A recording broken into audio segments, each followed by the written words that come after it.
Rar. Rar. Hello.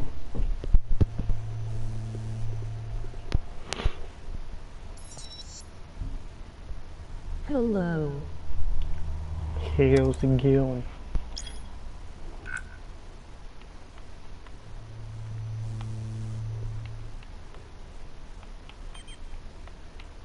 Whomst should It's I... going good. How's it going with you? Good. Whomst should I play as? I don't know. We got the coffee addict.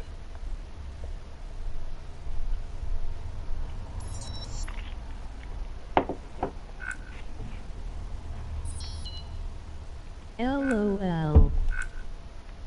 I've actually never played as her or him.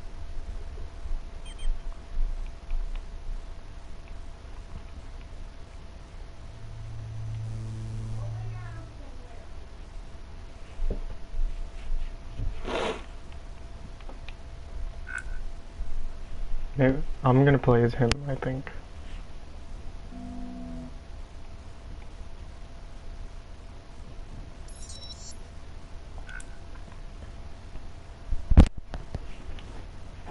Okay.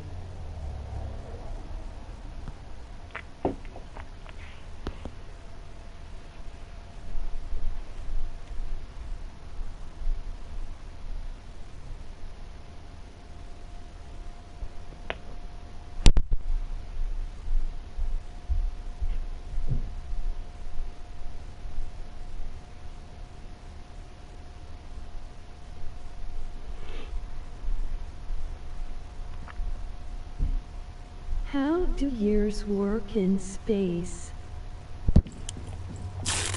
I don't know. Yo, this dude can carry 5 things.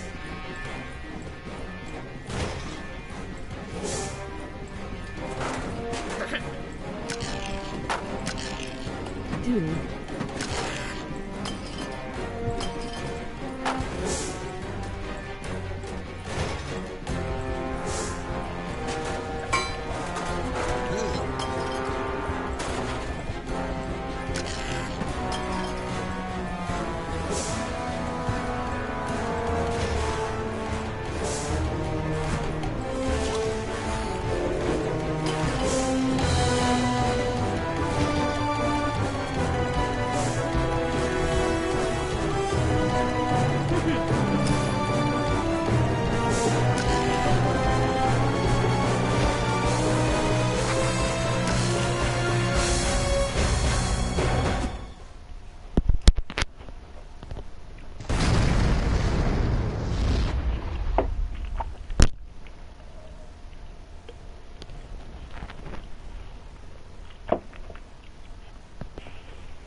I hope I got a lot of shit.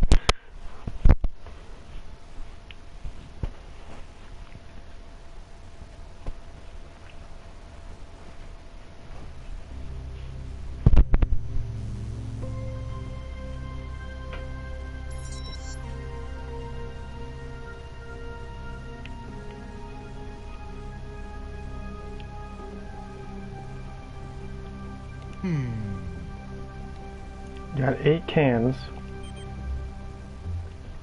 I got a sock, some armor, a gun, duct tape, an artifact.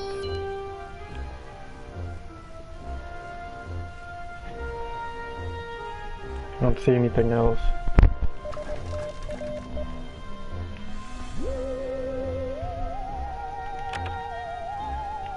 Become friends with 3 of your crewmates.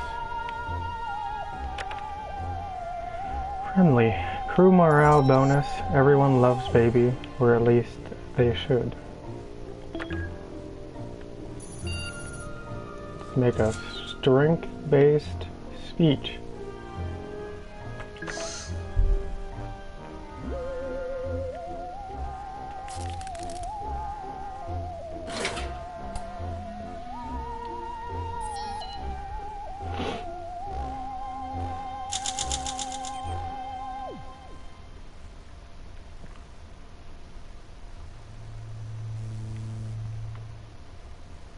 Inspired by your headstrong leadership style.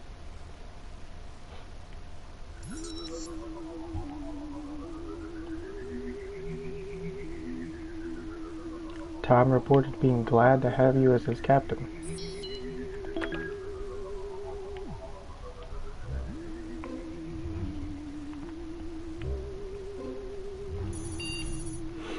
Long-term space travel presents many risks to one's physical well-being.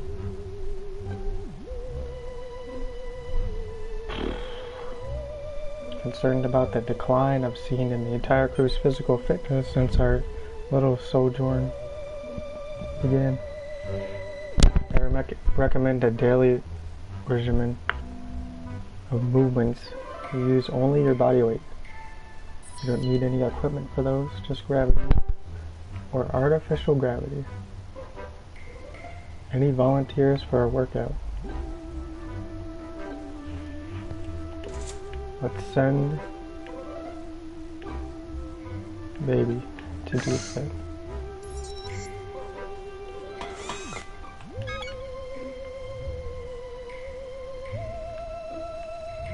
I have 31 minerals and 30 power.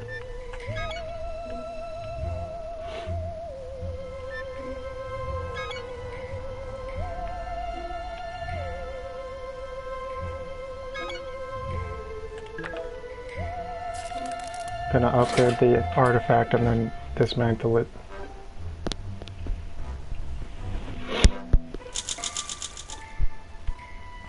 Impeccable form, Captain. Pull-ups, planks, squats, and lunges in this environment. We even added extra weight by lifting the spare parts for the shuttle. Sweaty and roaring, you crushed that workout like an empty can of soup. Truly are a model Astro citizen. The automated system predicted benefits for being a model Astro citizen. A hidden dispenser opened and spit out 2 soup cans. I'm sorry to report these are the only 2 surplus cans hidden aboard this ship. Or are they? Okay. You have 10 soup cans.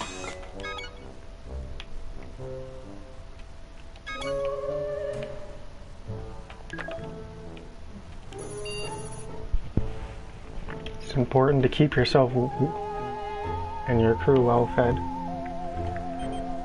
Who will perform? Yeah. Who will perform the routine supply check?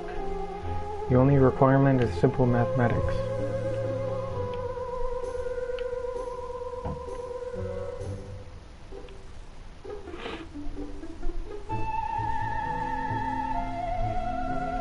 Should I give it to Megan?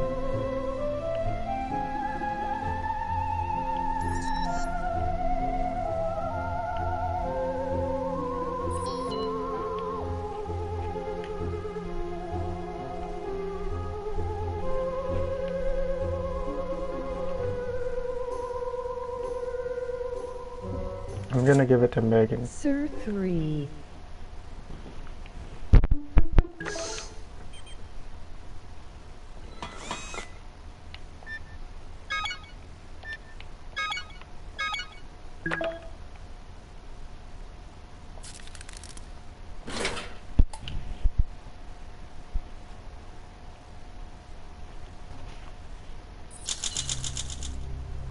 The routine supply check is now complete and does not compute. An error was made. That's what I get for trusting humans to do math. Some of the supplies went missing.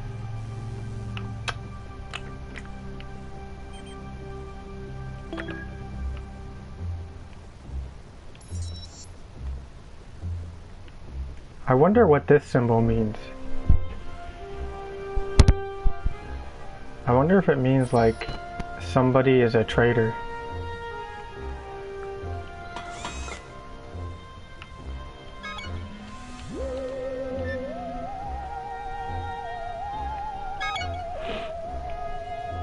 Maybe.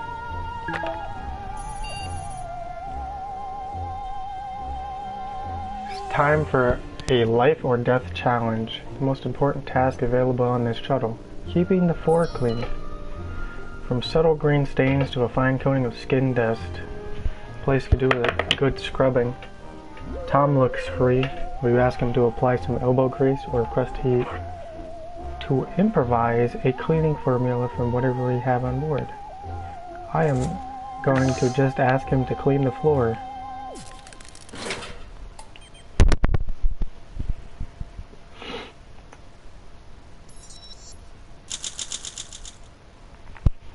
Tom didn't mind being a cleaner for the day, as per your wishes, but unfortunately his biceps weren't up to snuff. Many unsightly strains left over from your adventures are still there, even after Tom scrubbed the floor.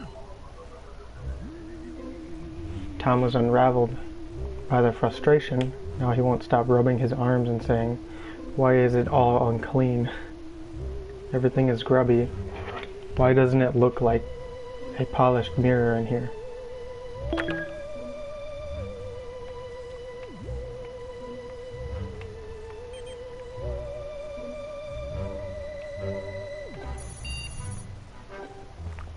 Last night I was browsing through some designs of beautiful machines. Found a food dispenser. You want me to fix it? Use the tape.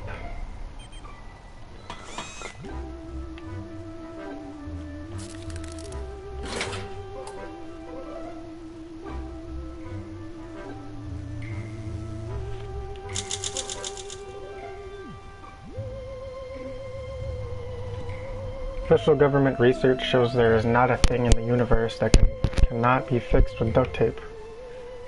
You are very resourceful to tape a chair leg where the lever used to be. Now just a little pull and there you go. Brand new can of soup. Straight from the vending machine. It's only one portion.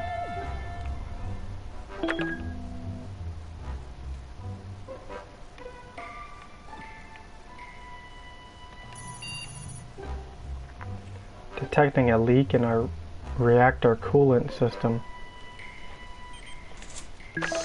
Don't have a mask.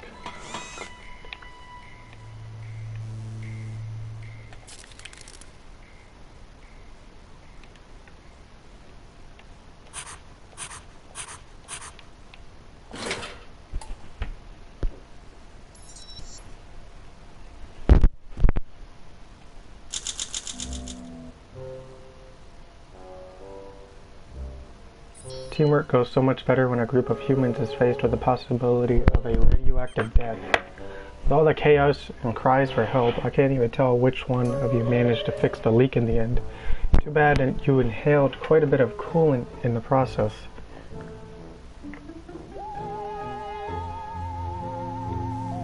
You are weak. It's not looking good for you. Consider patching yourself up with a first aid kit.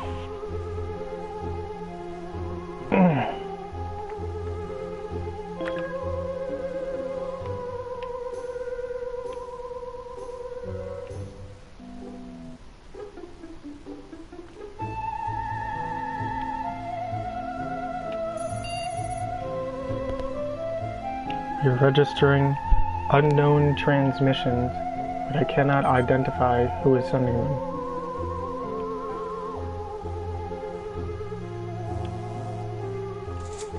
Megan, you decipher that shit, okay?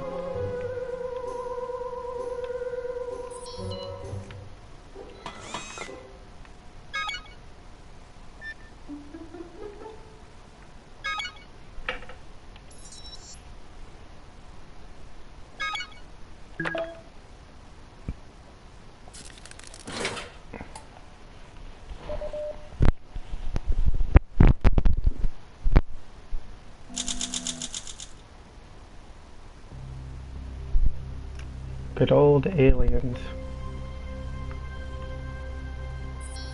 Megan did a splendid job.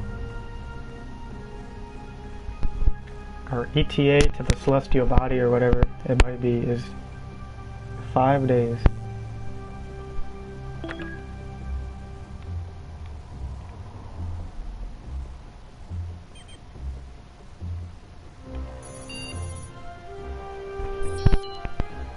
Mini reactor needs its regular coolant flush.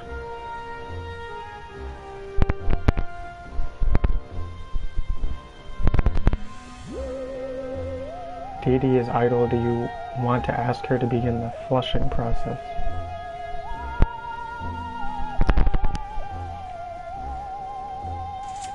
Sure.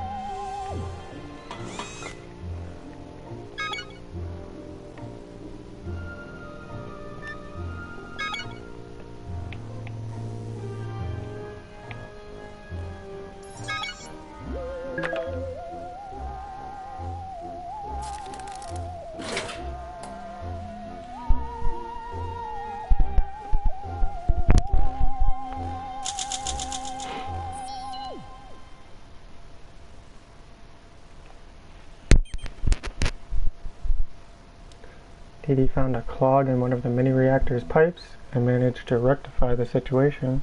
It could have ended badly. 4 days.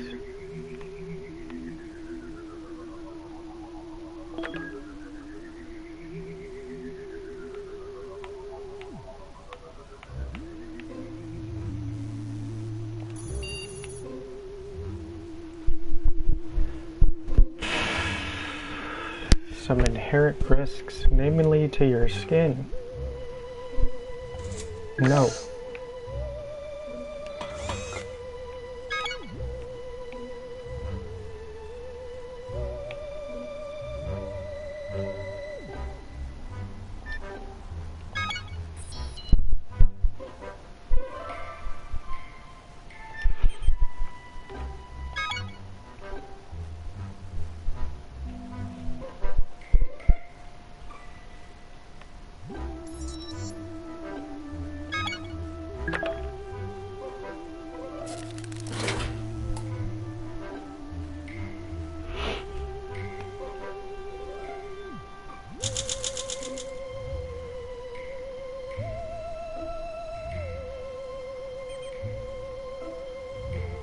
We got sunburn.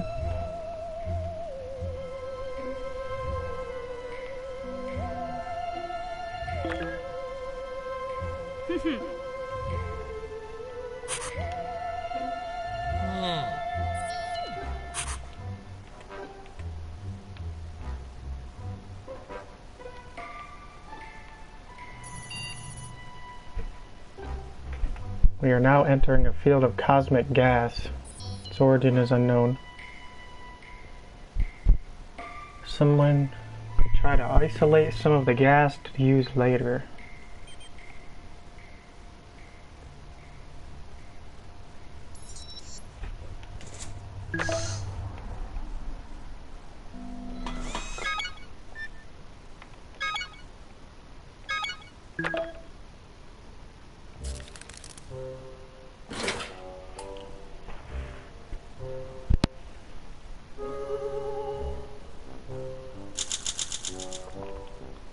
Tom failed at isolating the gas.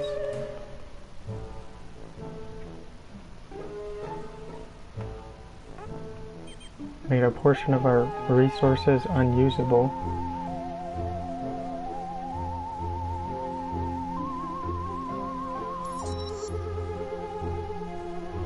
The experience toughened Tom enough to make him fitting for the role of your science officer. Starting tomorrow, he will be generating useful chemicals for you on a daily basis. Nice.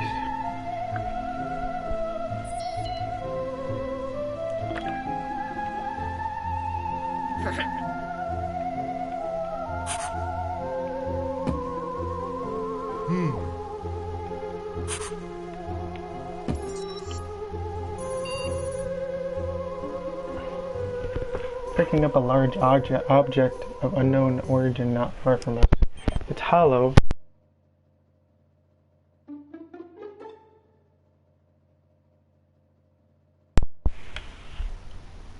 Unplugged my earbuds.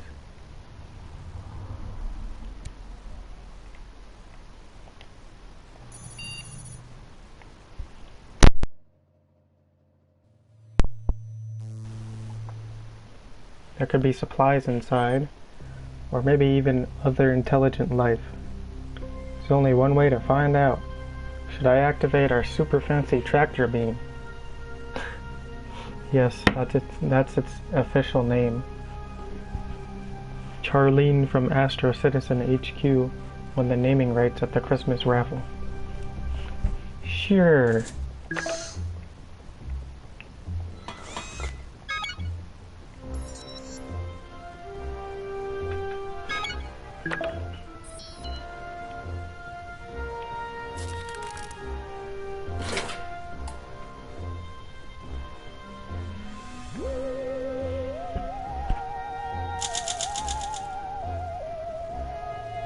Pulled the mysterious hollow space thing aboard and opened it.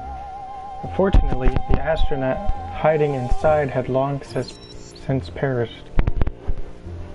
Decomposition in space is interesting, Captain. I gather many useful... may he rest in peace. Everyone on board suffered mentally from the experience. Kept muttering it could have been me. I'm confused by your hypotheticals, Captain. It still could.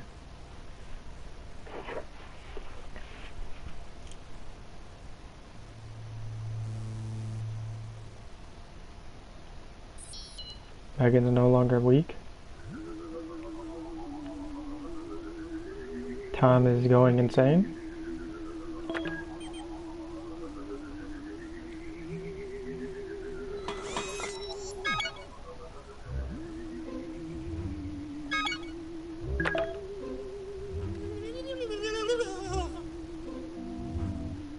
What the fuck?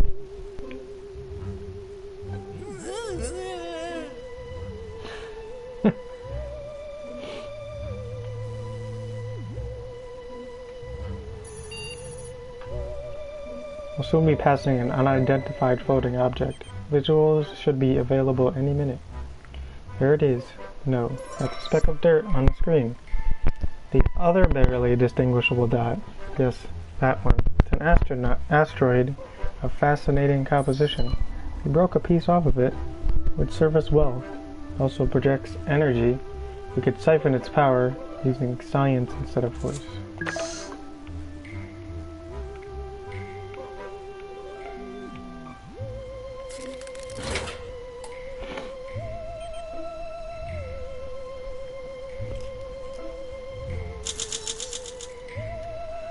Suited up and went out to apply direct force to the crystal formation. With just a few hits, you separated a significant chunk. The crystal's glow dissipated before you brought it on board. Not to worry, you can still use it for raw materials. Too bad we couldn't harvest more. Wild sight has cropped up on my scanners. A dark, swirly-skied planet is dead ahead. Should I initiate the landing protocol? Should we land on this planet or not?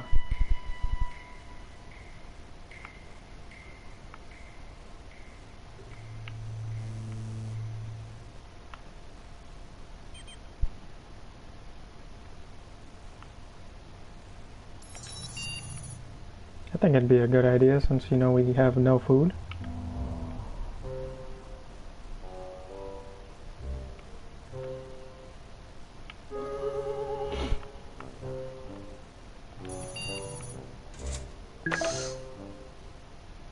I'm gonna go for it.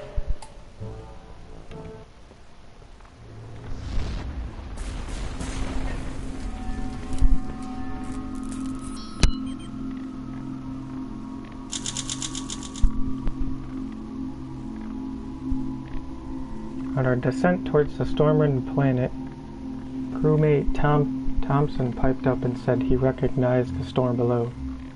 Looks like our predictions for Earth after a Soviet nuclear attack, he said with a pause. But with you in command, sir, you can weather anything.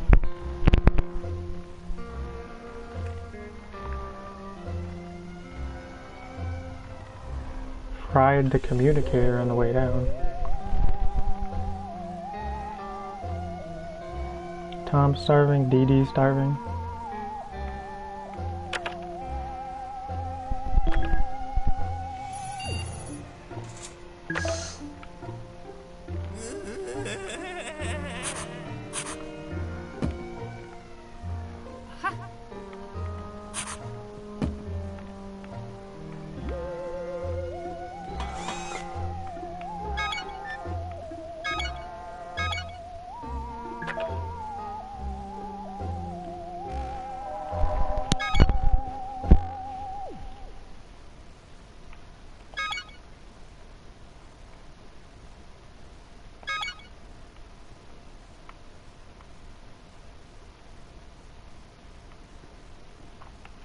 Warhead Town.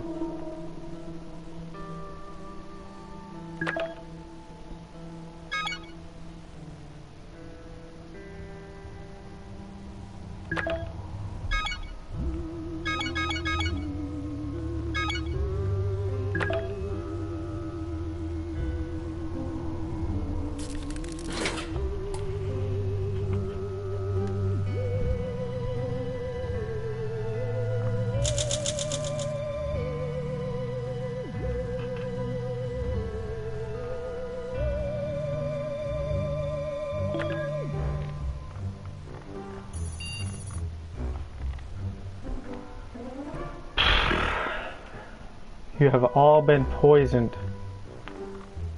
Some kind of psychoactive toxin has found its way onto the shuttle. Okay, use the med kit, I guess.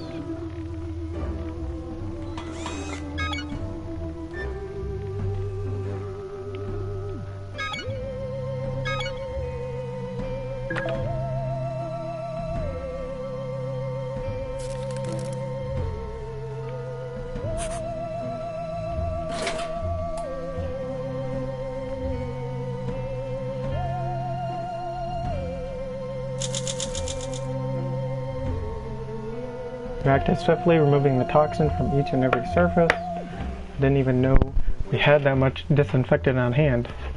You looked like a poster crew for the Astro Citizen program, jiving and singing in unison as you were cleaning. Toxin finally wore off. Smelling salts kicked in. I recorded your dancing for posterity. Promise it will make you famous.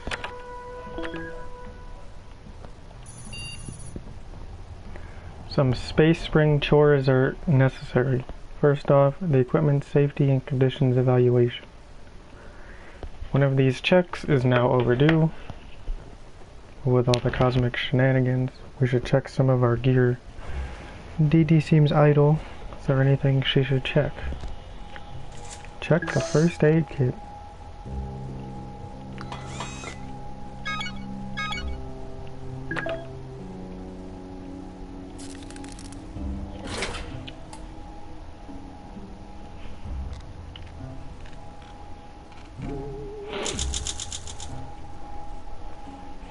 You asked Dee Dee to grab one of my robust checklist pages and run through it with a chosen piece of equipment. Dee Dee went one further. She was happy to add her own checks, noting how improvements could be made. She went ahead and gave our equipment a shiny new enhancement.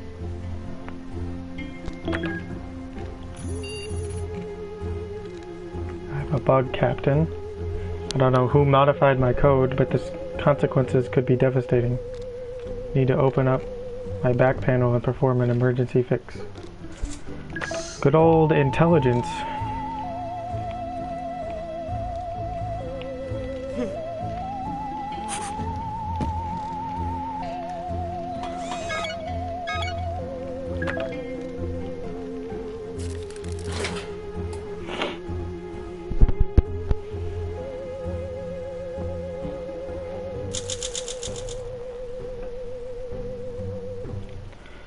Module exploded while you were trying to access the problematic processor. Thankfully, emergency systems will keep things running. But you should do something about those burns. Even your crew is looking a little crispy.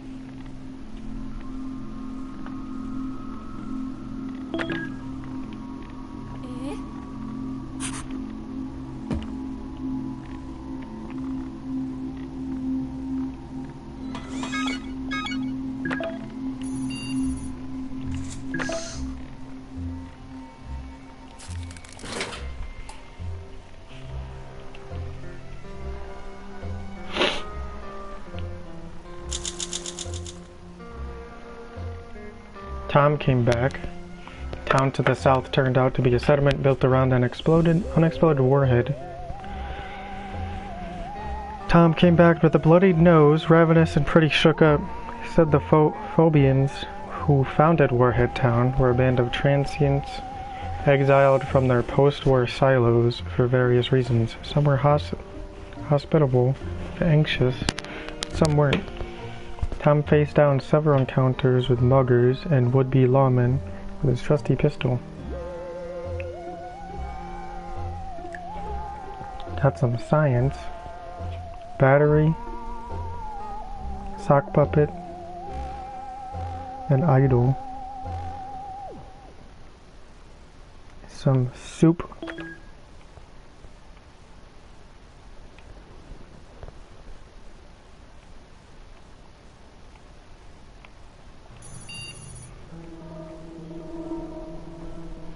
Appears there's a hollow space behind one of the wall panels. Strength.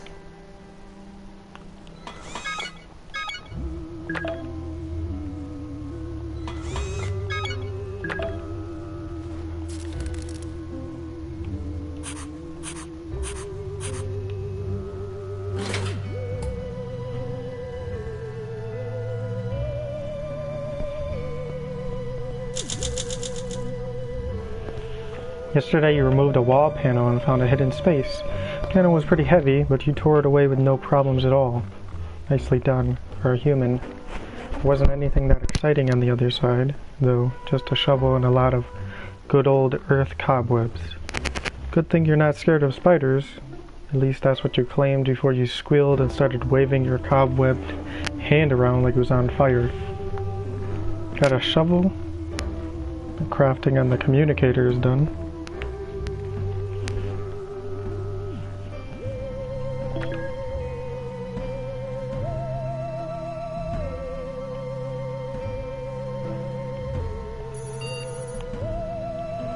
What are the odds? Someone spotted an Astro Citizen emergency cargo crate lying nearby.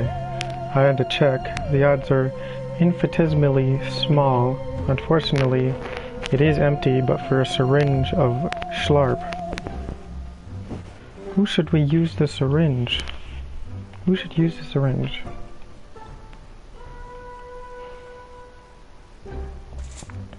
Megan shall use the syringe.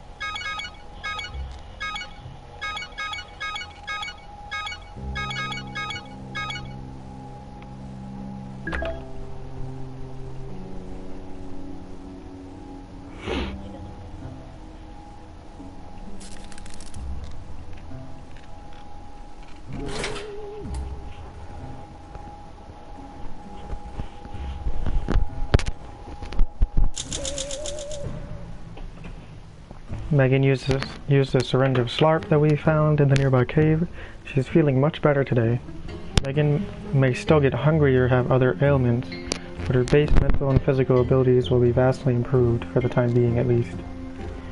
Tom went for a stroll into the vast, strange northern forest. Let's hope he doesn't enter any gingerbread houses.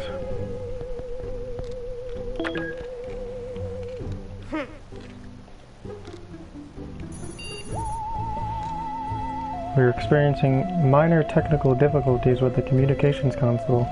In other words, we are completely deaf and blind. I cannot pinpoint the origin of this malfunction, but I am registering an intensifying tonal signal, Captain. It's a bomb. Countdown will be over soon. Do something. I can't do anything.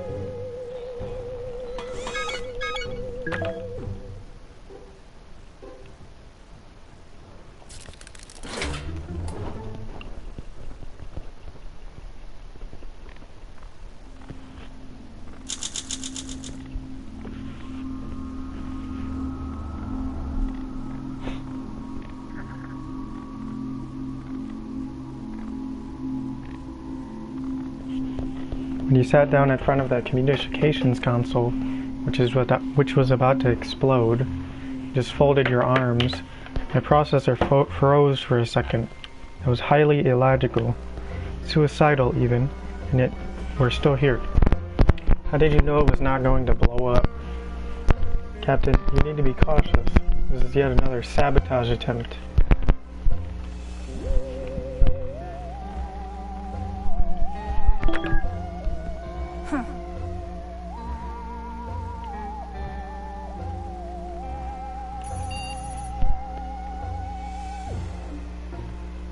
Something seems to be troubling you. I've registered you keep staring outside the window into the endless void. Why? Did you lose something? I see you are remembering Earth. I admit, it was nice for the nuclear barbecue. That is. Use the artifact.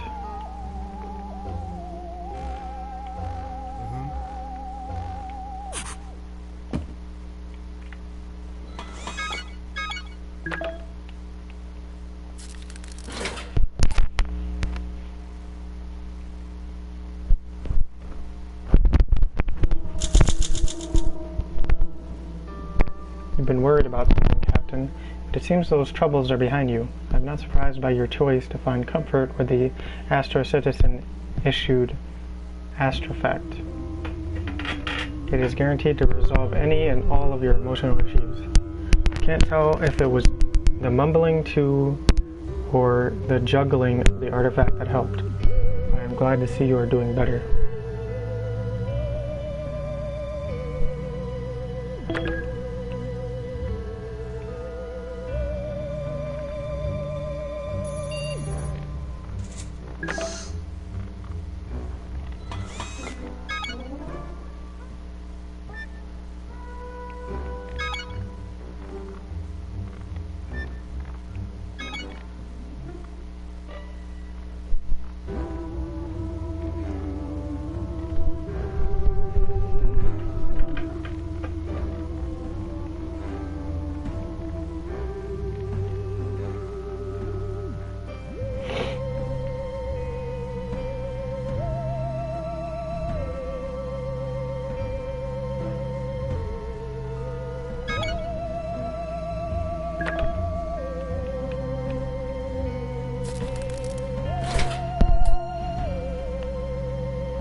Success.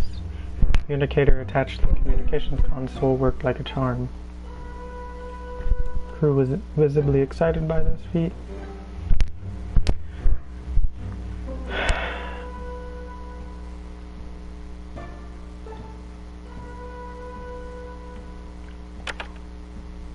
Await contact.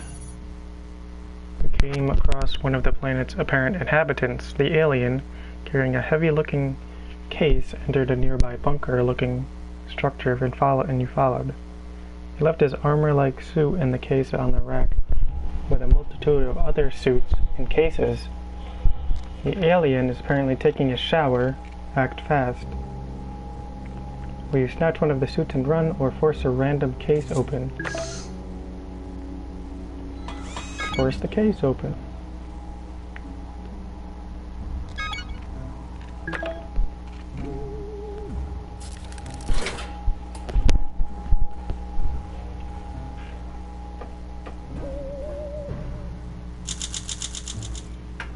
Your foray into the alien bunker went well, Captain.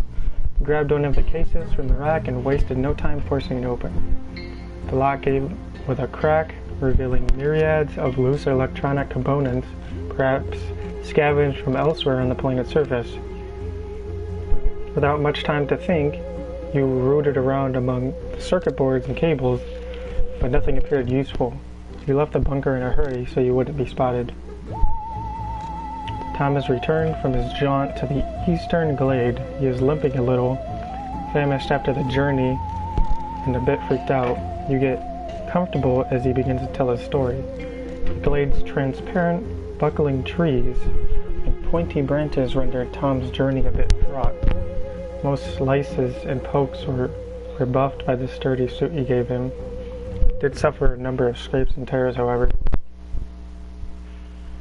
He scooped up some minerals. He brought back a book. 3 soup.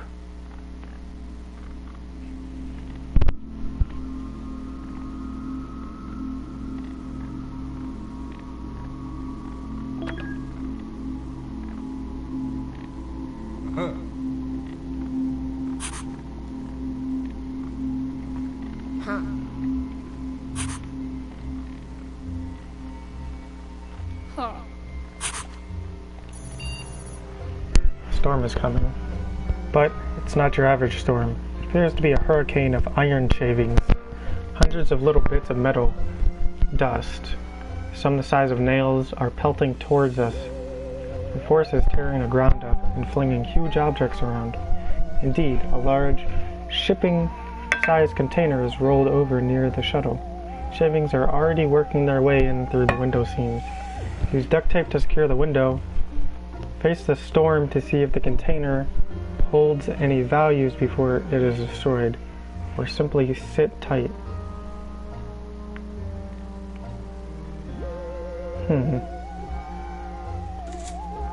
Let's use the armor.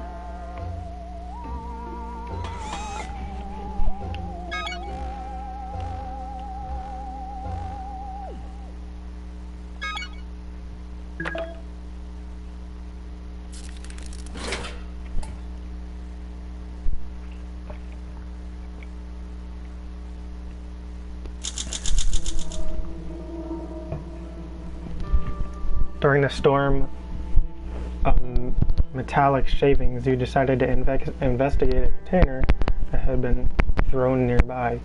You slipped on your armor, shielded your head, and ran out into the particle-ridden air. You pried open the end of the container outside the ship while it rapidly disintegrated, found a bundle of components, including antenna and transistors.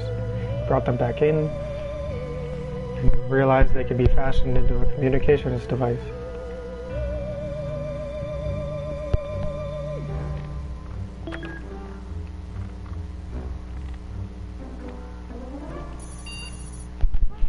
Captain, where are you, Captain? I can't see you. It appears we've suffered a blackout. Use the battery.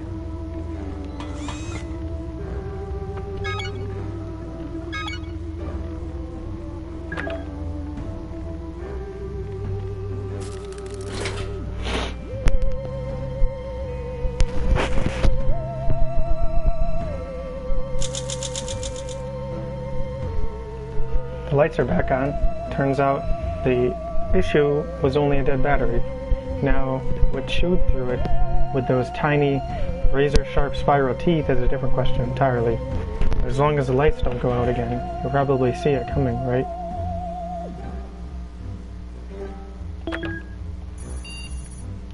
Captain, something is not right. There's an uncontrolled power surge in the crafting module. I cannot do anything to stop it. This is no accident, it's sabotage. Someone needs to fix it immediately or it's going to blow. Megan, you fix it.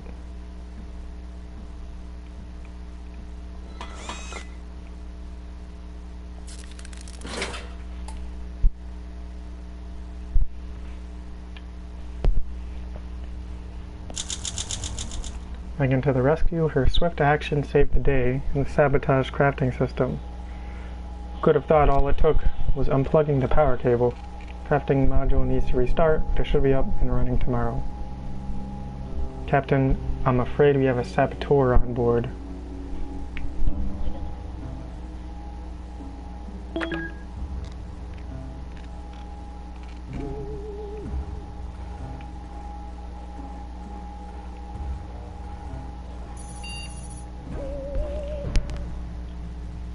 Megan's time growing up was strictly divided between her studies and helping out in her parents' shop. She desired to write poetry, but did not try it herself until quite recently after she became an Astra citizen. She's proposing a dramatic reading for you, Captain. All you have to do is sit and listen. Want to select some props to make the reading more interesting? Sure, here's a lighter.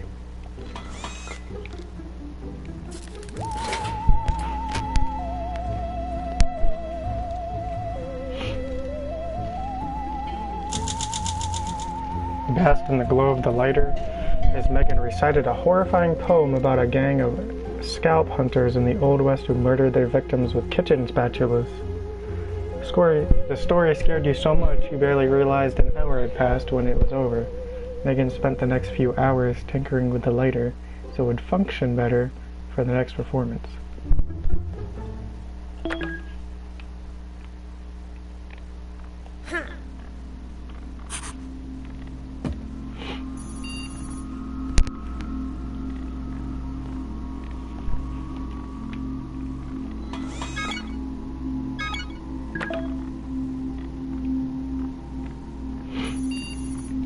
Dee Dee keeps staring at you. Yes, she watches you sleep, too. The other day, she asked me all sorts of personal questions about you. Personal as in they're in your classified personal file. I would never share your info with anybody, Captain. You're my best friend. Just kidding. It's protocol. Looks like crewmate Dawkins wishes to get closer to you, sharing soup cans, washing each other's spacesuits, holding hands. The sort of thing humans do, I assume. I've not seen her open up like this until now, Captain. I'd advise you not to toy with her emotions. What do you say? Do you feel the same about her? Sure.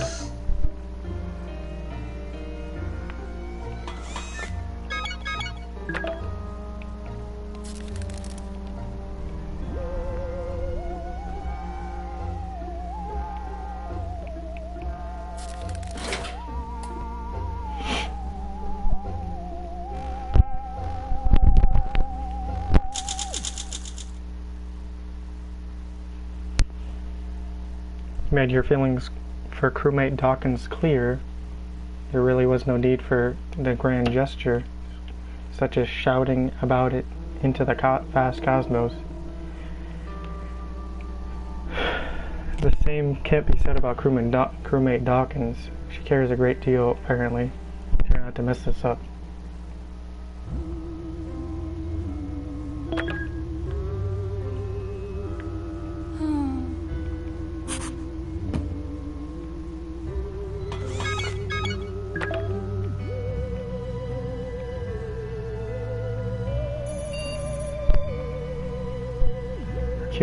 Our communication equipment is detecting something. I don't think it's transmission. I think it's a whale. Something is crying out for help nearby. Would you like to go investigate? Sure.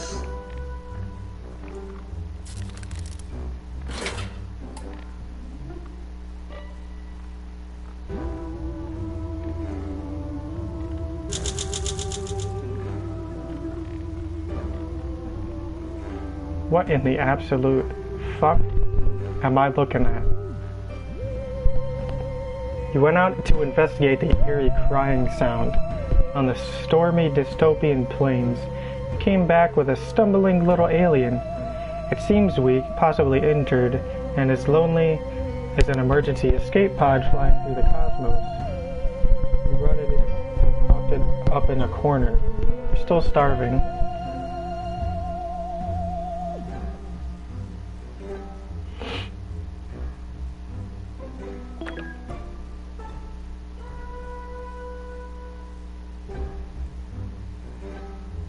She's a traitor?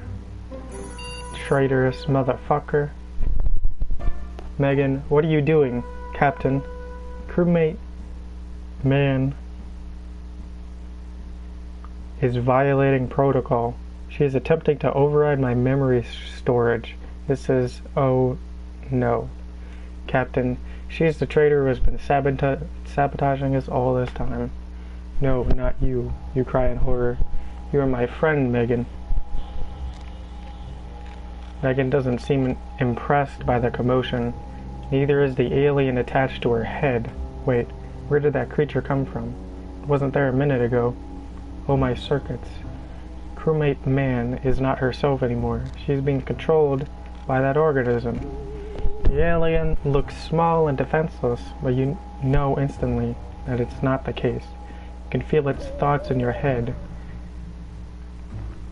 They promise you all sorts of bad things. The terror, the terror. There isn't much time left. You have to act, or you will share Megan's terrible fate and become a slave or a vessel to this mind-bending alien. Pick your weapon, Captain. Use the gun.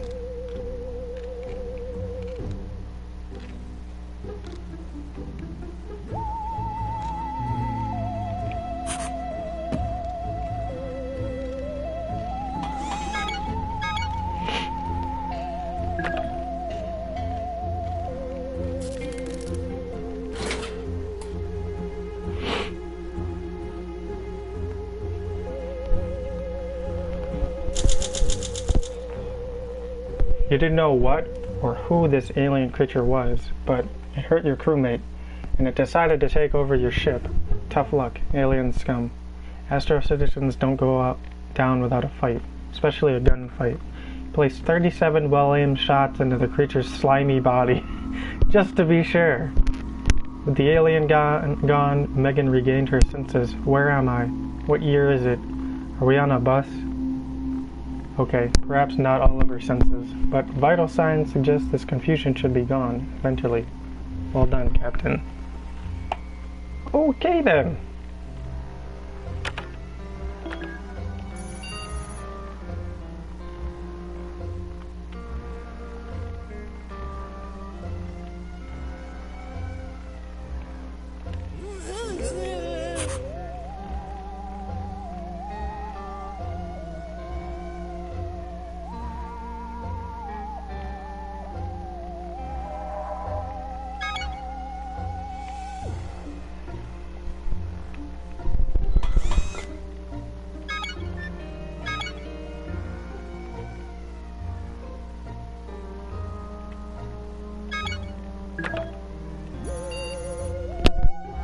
Over a hillock nearby, you found a strange car-like vehicle with a scrappy humanoid robot mulling around it. The bot appears to be a recycling droid, picking up bits of dirt and mushrooms, consuming them, then vomiting them back out. It appears to have been here for a long time. Its joints rusted and busted. It repeatedly plugs itself into the vehicle to no avail.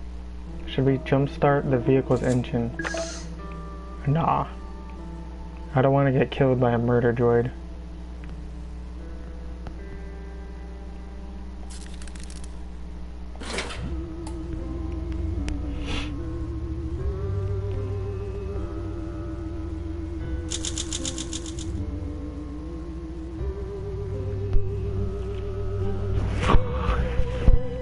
Like a mean suburban neighbor, we denied the little robot a jumpstart for its vehicle. A few hours later, heard a gurgling sound and found it behind the shuttle siphoning our tank.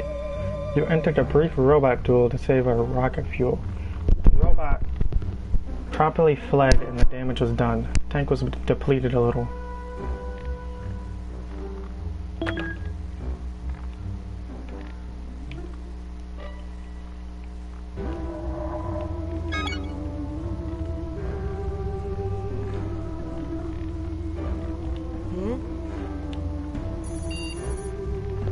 Roommate spotted a blue veiny fruit growing out of a crack in the ground nearby. It's pulsating slightly. Should someone give the fruit a try?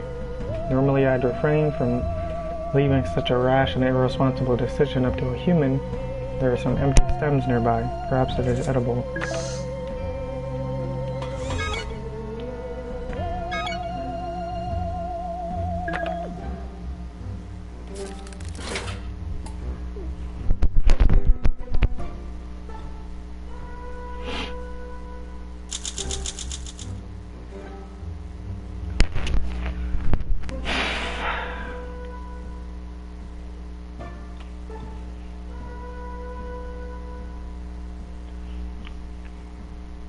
Dee Dee is starving.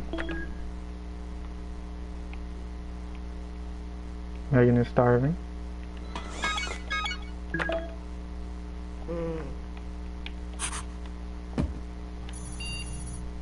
Today you were woken up by your crew loudly complaining that someone sat in their chairs.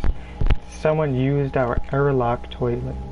Somebody here when you were asleep, I admit, Captain. I entered sleep mode for a while last night. The visitor is still on board. The right course of action is checking the shuttle thoroughly. Who should search? You search.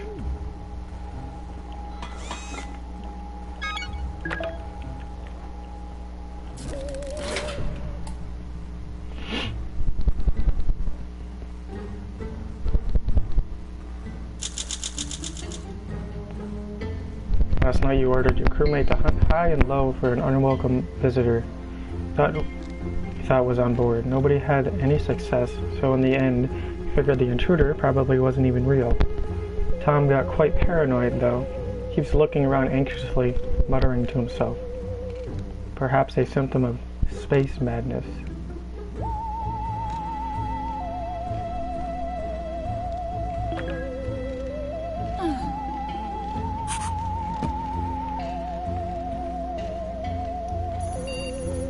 The little alien we collected from the planet's ruined plains appears to be very, very unwell. Could treat the lost alien in a few ways. How do you want to help it? Use the med kit.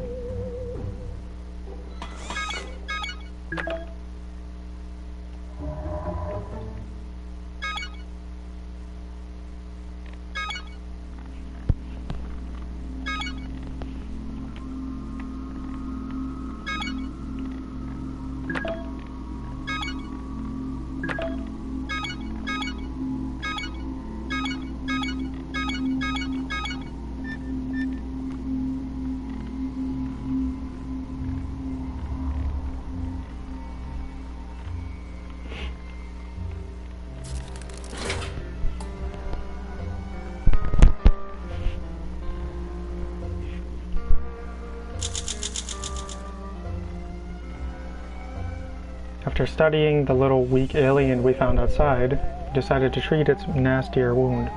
Pulled down our first aid kit from the wall before extracting some utensils, ointments, and bandages, and then got to work. Creature's wounded leg is now tightly wrapped up, cleaned, and sanitized. You can see its beady eyes through its goggles, beaming at you in gratitude.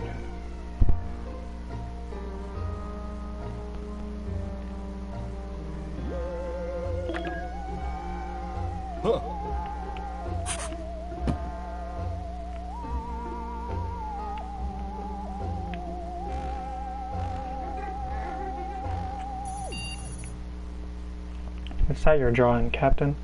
Is that supposed to be ham? Everything is not alright. Everything is not all peaches and cream.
Use the armor to stop the fan. Crafted a lighter. Megan is starving.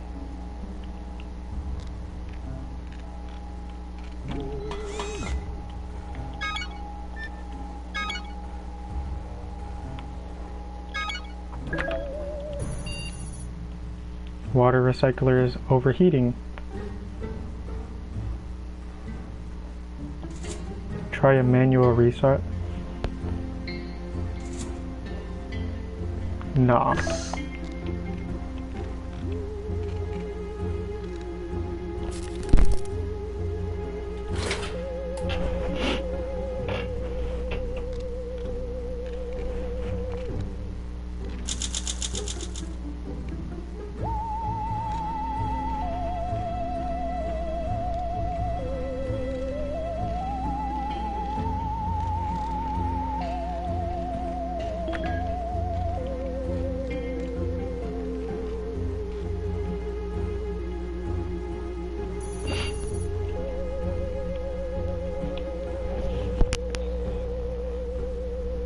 Some transmission bounced off our hull and knocked out Astro.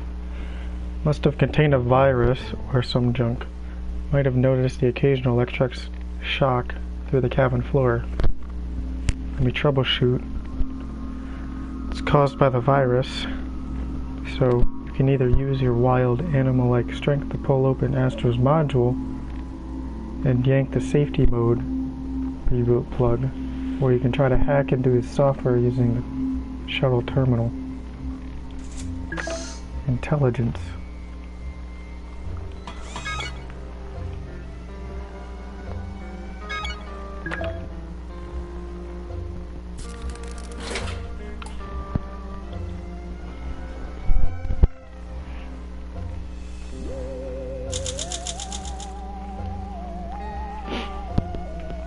Thanks everyone. Backy's memory banks show you that you all hunched over the shuttle terminal, delved into my software when I became infected. Managed to trigger an emergency safe mode reboot during the restart. An emergency oxygen mask popped out of my CPU housing. If only we had known that was there sooner. Perhaps I should spring clean more often.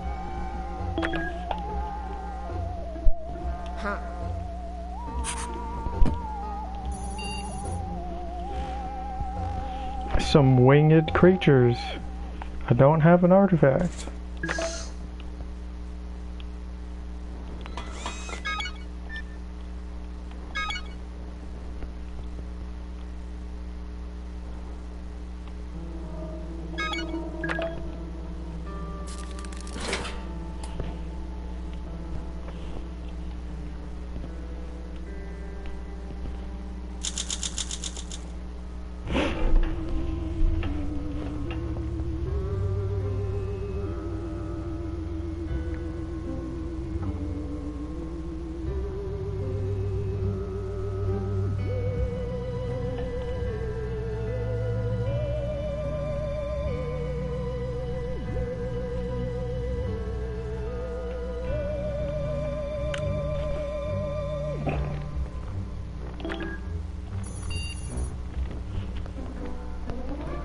Some food.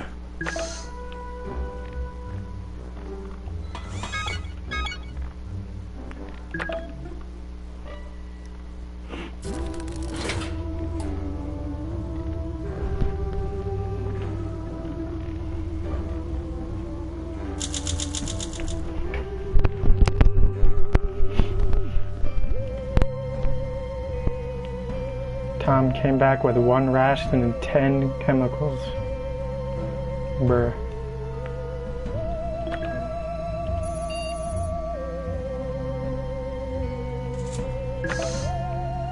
A breach.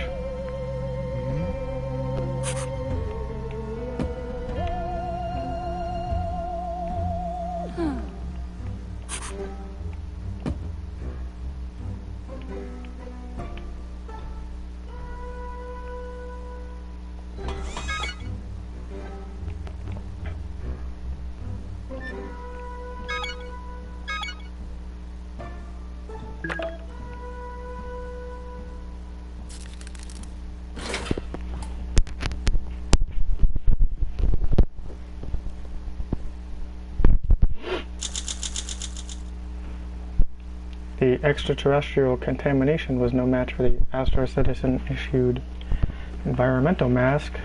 Quarantine protocol will be executed at your earliest convenience. It is CPU breaking to report that the air filter in the mask is now spent, rendering it unusable. Perhaps you should find or make another case of similar crisis occurs in the future.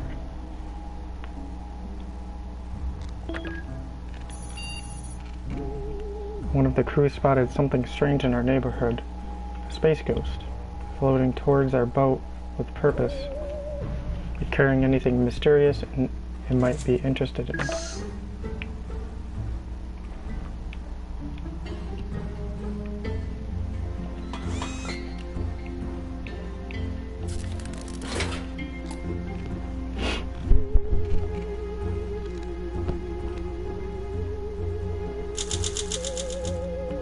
Space Ghost phased towards you, waving a protoplasmic microphone. You lifted the artifact at it and it exploded. Lighter lay in the slimy remains. Hold on, sir. Who else would the crew call in a ghostly situation?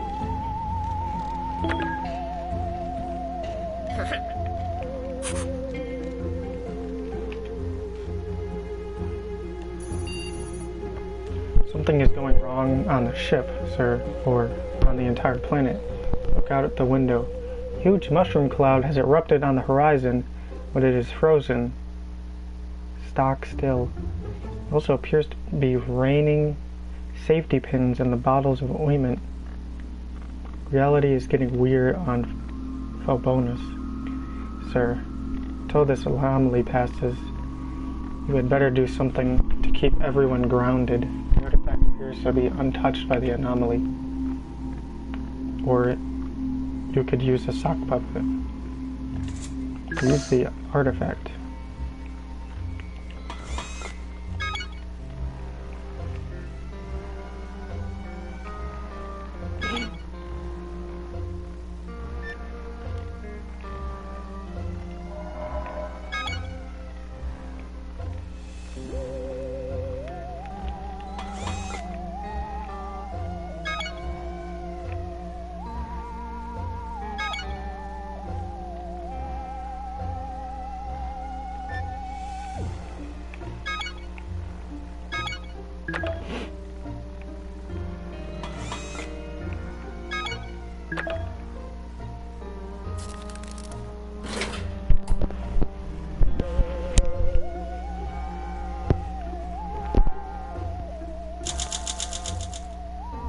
Thank goodness that reality-bending nightmare ended, sir. Must have been caused by the detonation of a powerful weapon, not a nuclear or chemical one. Throughout the ordeal, you decided to focus on the artifact on the shelf, which was behaving remarkably normally. The artifact looked completely normal at first, but then you could swear it started moving. Statue's hand or leg, whatever cows have, raised and pointed to a small hole in the shuttle wall. Took the wall panel off and found an armored vest inside.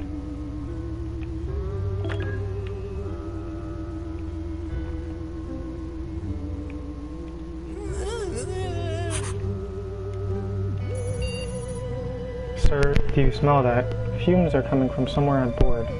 Let me check. Yes, Captain. A combination of both radiation and flammable gas is seeping from a small hole in the shuttle floor. Must be some kind of leak below the craft. How do we deal with this hazard? Use the gas mask.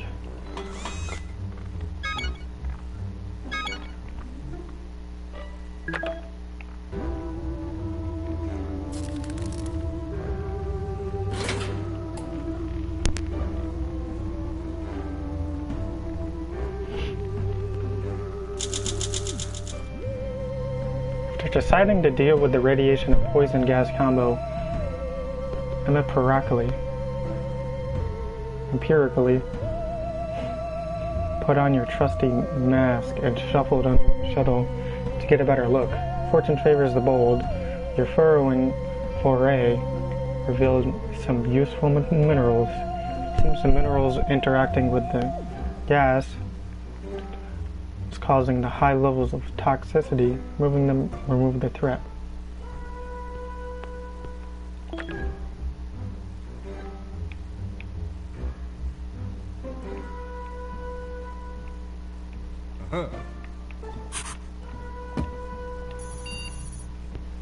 Captain, I've found something interesting on the surface of the planet. It's like somebody was playing tic-tac-toe. No, we don't need the minerals.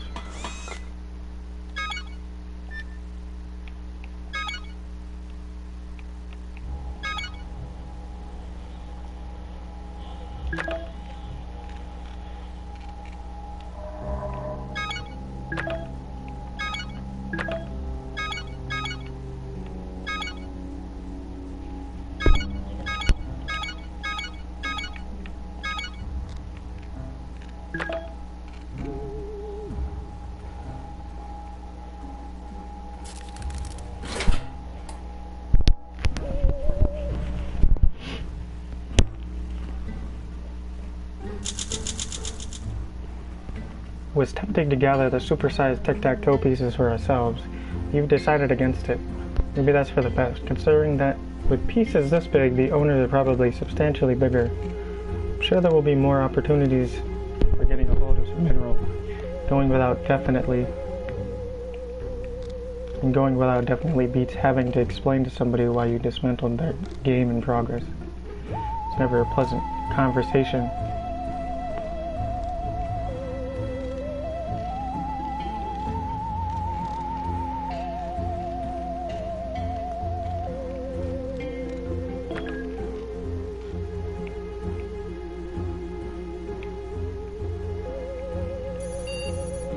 Crewmate Dawkins is staring at you and smiling. It's a little disturbing, to be honest. She's been doing that for a while now. She says she only wants to chat and lift your spirits because you look a little down. I believe Dee Dee is just trying to be a good friend. But Captain, you're busy right now. You know, doing Captain stuff. You're the boss here. I think you should not abandon your post for some idle chat. Do you wish to mingle with the crew? Sure.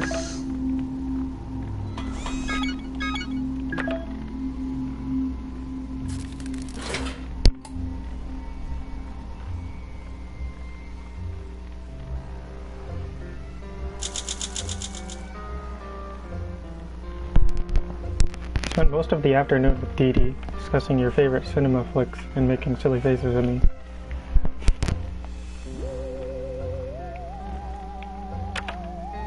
Help the alien recover. Powerful earthquake. A dark, sand-like earth underfoot is bouncing and springing, throwing up like rocks into the air. Wait, that doesn't look like a rock. It's a torpedo? An undetonated nuke, pre-war relic, has been thrown into the air and landed on top of the shuttle. Could detonate at any second. Or use your intellect to think of a solution, or get up there and discharge the bomb with the power cable.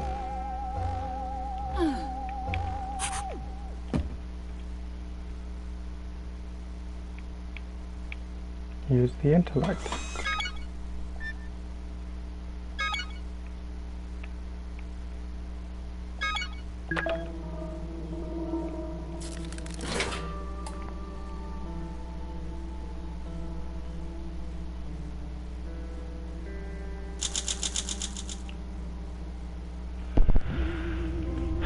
You reckon the nuke's detonator system was a laser-triggered detonator, so you grabbed some minerals from shuttle storage, once that could reflect the laser, but this required climbing up onto the shuttle to fix it.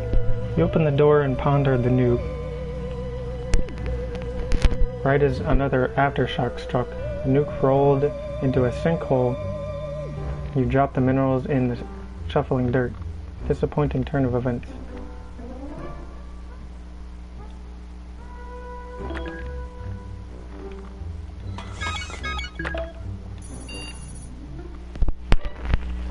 As you know, the Astro Citizen medical files are classified, but lately I've recalculated the chance of anybody above you in the command chain still being alive, and, well, Congratulations on your new security clearance. Now that you have access, I confirm that there is a serious injury listed in the medical file of crewmate Dawkins. Some accident from years ago. I've been monitoring her well-being and I saw her clutching her leg in her sleep. Maybe it would be a good idea to ask her about it. Sure.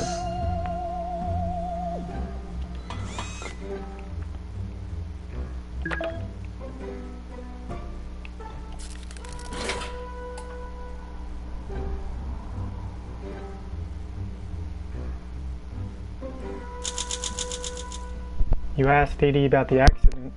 You learned it happened when she was a professional figure skater. It effectively ended her career. She said she suffered an unfortunate fall during a championship show while attempting to do a quadruple axel jump.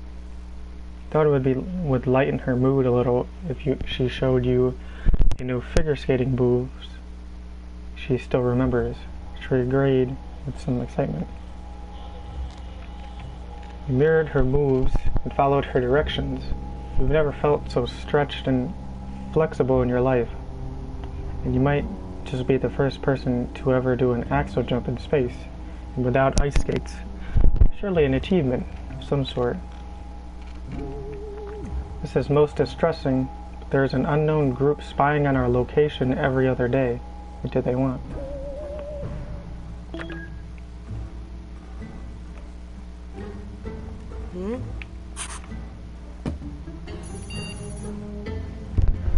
Caravan of sorry figures and grim wagons are plodding past the shuttle, hanging their heads. You open the shuttle door to watch them pass, when suddenly one pops up right at your side. It's a little lifelike Phobian in silvery regalia.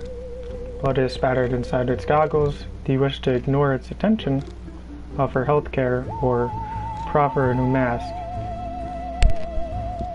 You notice a holster on its hip with a dangerous-looking weapon. I'm gonna do nothing.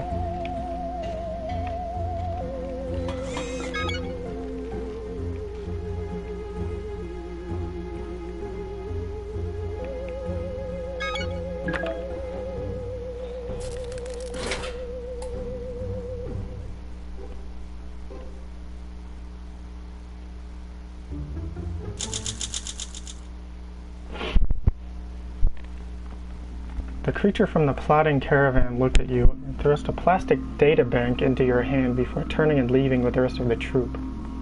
I got a chance to scan the drive, Captain. Apparently these aliens knew a world-wrecking war was coming. They were still building silos when it happened. Decades since, they have never taken off their suits and have mutated to reside in them. I don't know whether to feel pity or fear, sir. Tom made it back from the radioactive zone. He's a bit worse for wear, a bit peckish and rather shaken up. Good thing Tom brought protective faceware with him, so the whole region was a Geiger nightmare. Some of the mask's filters melted, unfortunately. Some unexpected gravitational anomalies gave Tom some trouble. The protective suit absorbed the worst of it. It became a little warped, however. Turns out that Tom was mugged by some roving artifact hunters out there in the wasteland. They just let him live, but only just. Got some chemicals. He got an artifact and 3 food.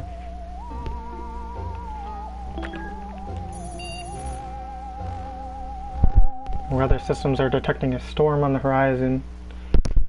I cannot power the main generator through the storm, my dude.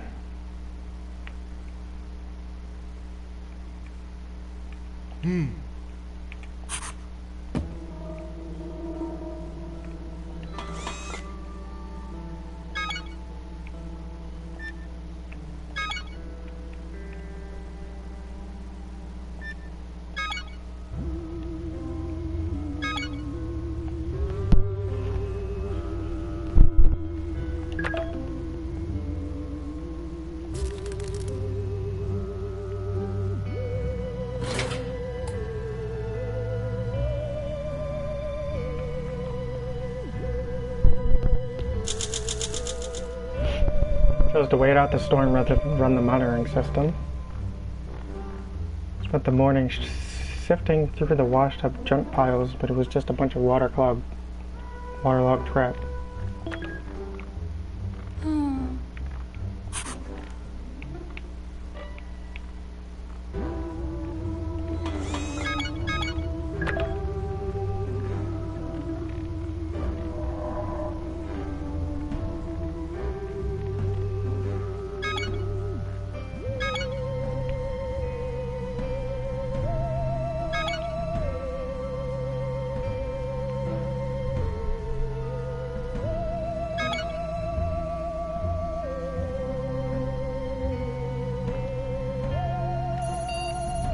According to Tom, one of his claims to fame from his days as a first responder in lost kitten rescue was jury rigging a cutting-edge new kind of first aid kit that saved many lives.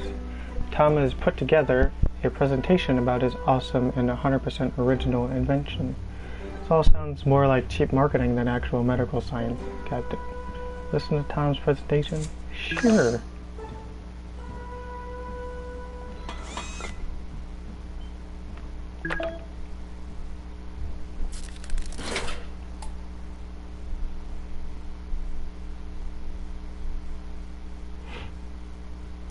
What in the fuck?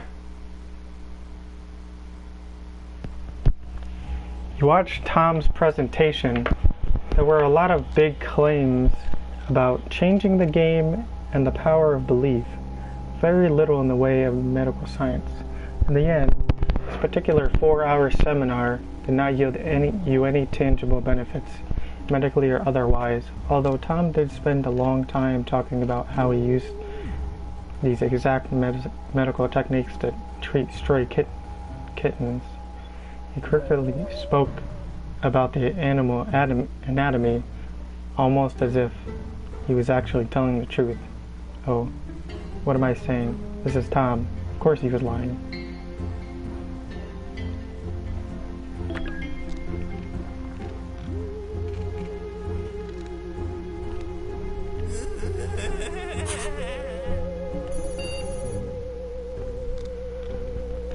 Captain, we're in trouble now. It's space pirates.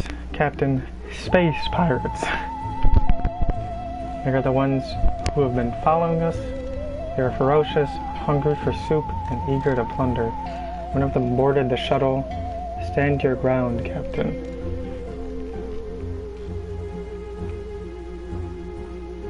Gonna use strength. Use the strength.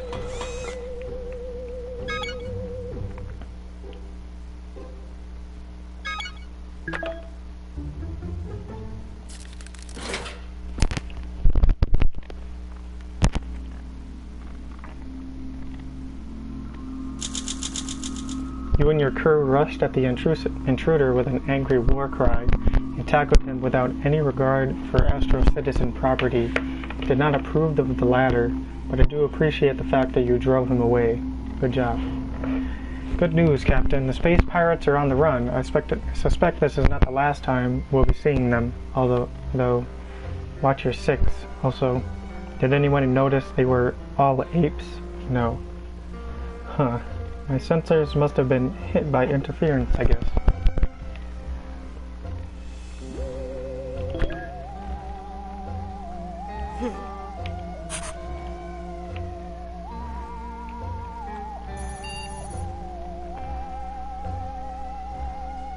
Pitying the little thing in the corner, made the call to perform first aid on the sick alien visitor's leg. Now it has relaxed a bit, but it still seems poorly. We could still treat it in a couple ways. Alright, give him the fucking mask.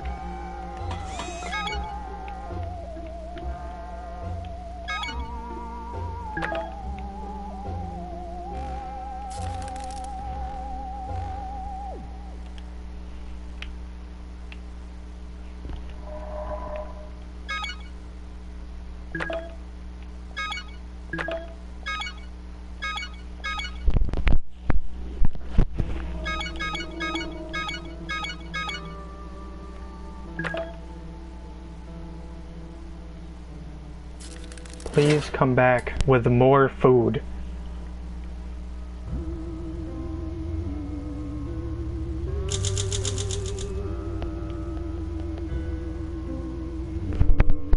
couple more hours rest, the little alien in the shuttle seems cognate and is breathing more easily, and it just spoke in broken English. These phobians must be sharp as stalagmites if they can pick up a language so quickly. Took the mask. The lonely phobian explains that it is an exile cast out from its home, Silo 1799. It believed the world outside was safe after it found records of a paradise zone to the west. Untouched by war or fallout, but saying such a thing is taboo in their race's agoraphobic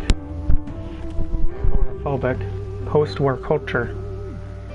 The exile marks a haven fortress on your map and suggests we visit. Perhaps you can spare someone for the journey, Captain.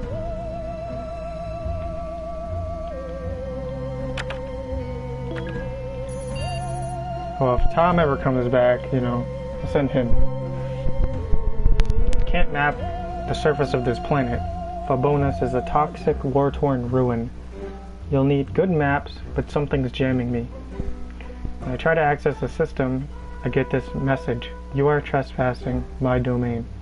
Pay tribute or die. Regards, the Watchman. It's some kind of territorial entity. Perhaps security. Will you give it something? Give it the sock puppet.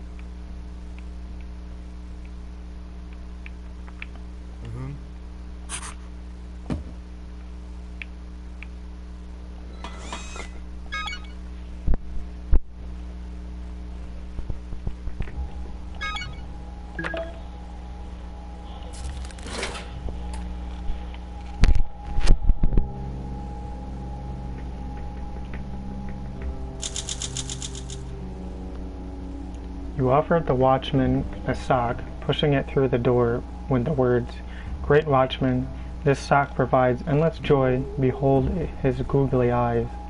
A swish whittled past your hand and the sock fell into 3 parts. "You're just like the ones who live underground," the voice groaned. "I'll spare my energy, let them kill you, so long." The jam lifted, but the creature's words left you in a foul mood.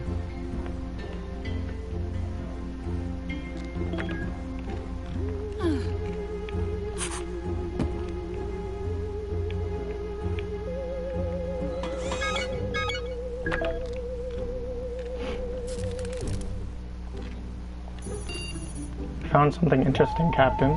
There's this lonely statue, tentacle creature, shaped vaguely human-like, with hands outstretched as if in a religious blessing. Inscription is barely legible, but it says something about an honor and service to a higher cause. His hands are cupped, almost in the exact shape of your head. It's a stretch, but perhaps there is a reward in sticking your noggin in the statue's hands. Sure.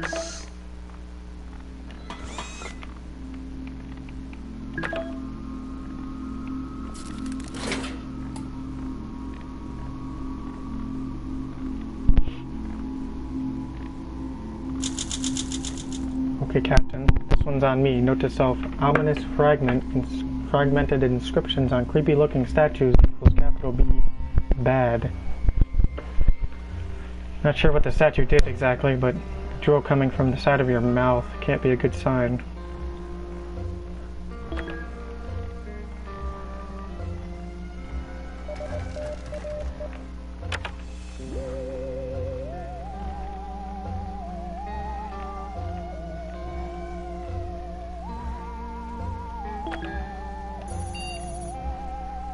Oh no, Captain.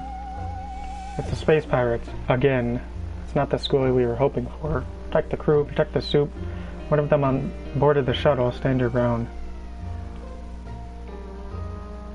I'm gonna go with intelligence this time.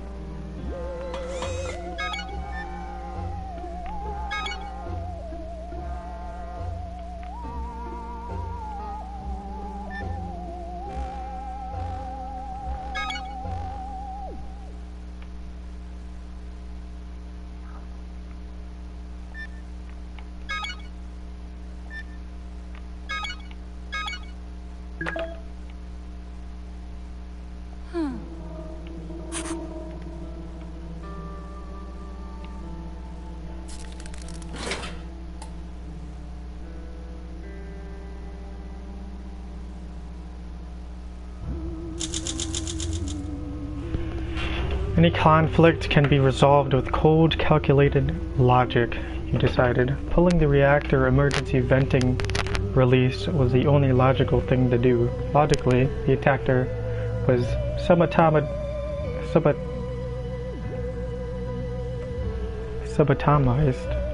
in a gross kind of way. Good thinking, Captain.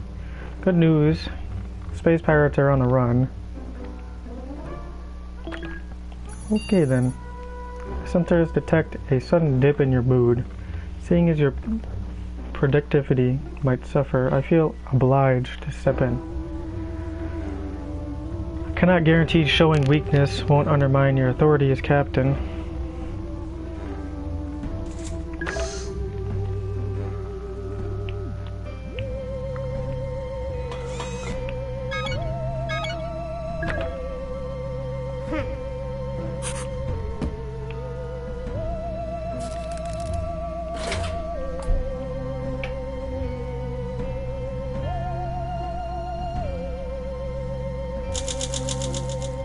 Motherfucker, he's dead.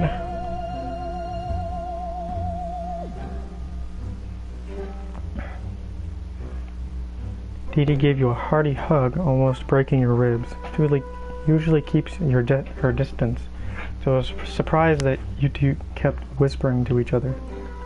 You wouldn't tell me what you were talking about.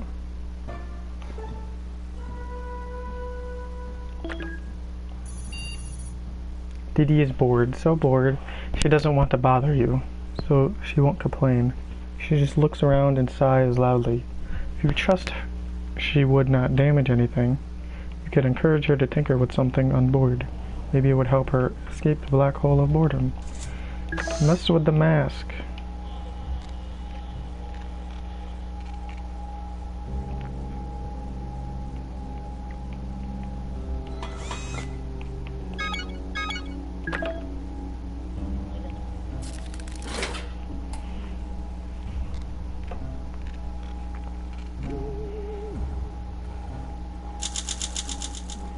When you handed Dee Dee the mask, she looked pleased.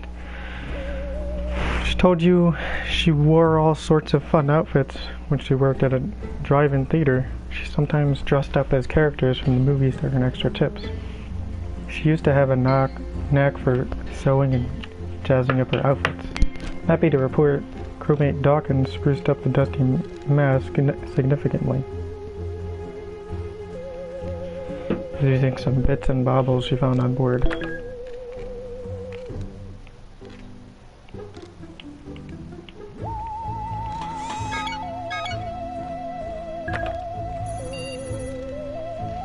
There's nothing to report. Suggest you use something to cure your boredom. I don't have anything.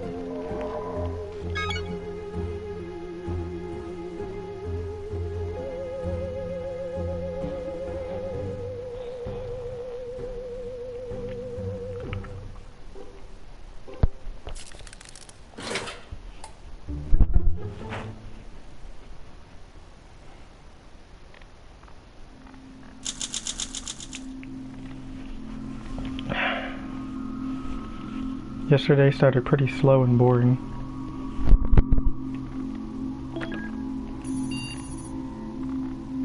It's the space pirates again.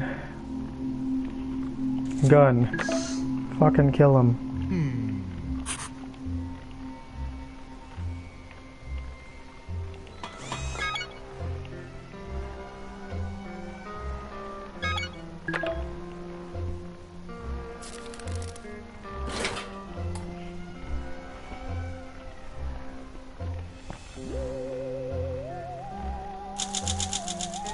Shots fired. Is everyone alright? It was a well-placed barrage. The assailants are gone for now. Space pirates are on the run.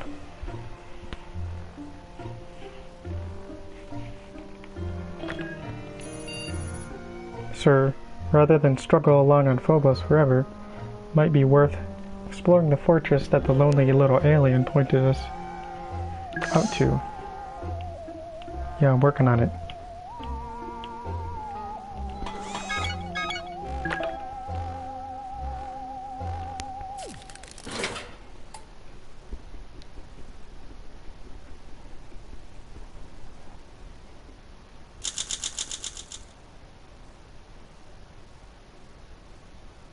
Fuck. She died. Well, our adventure so far has been vastly enjoyable, when not a bit of a nightmare. If we could relocate to a more secure location, that might help make things a bit easier.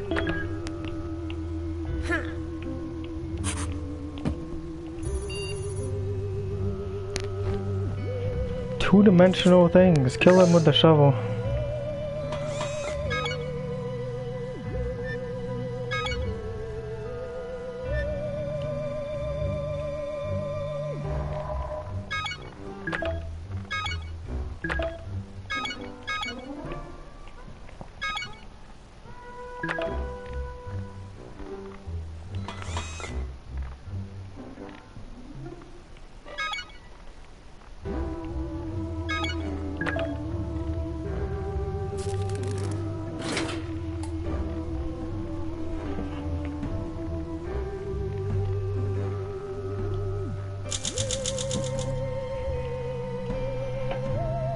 Two-dimensional species invaded our ship.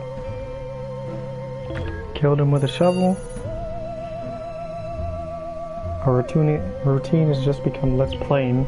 Some adorable duck-billed creatures set up a nest nearby. They enjoy hugging your legs. We could disperse them or adapt to this hurdle. Fucking murder them.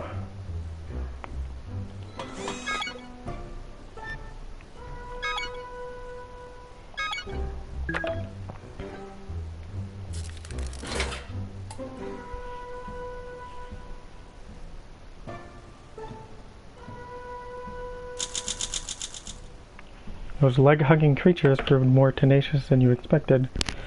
No amount of stomping could stop their clingy behavior.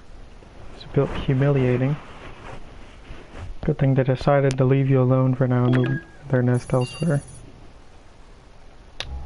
Space pirates. Use the shovel.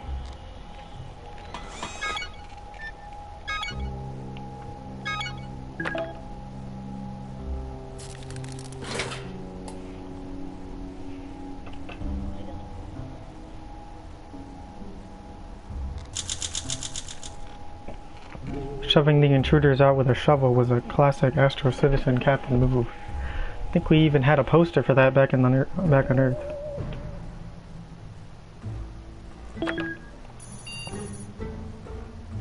Sound just came from nearby. It appears to be a cockroach, the sound of a school bus. I got no food for you, bro.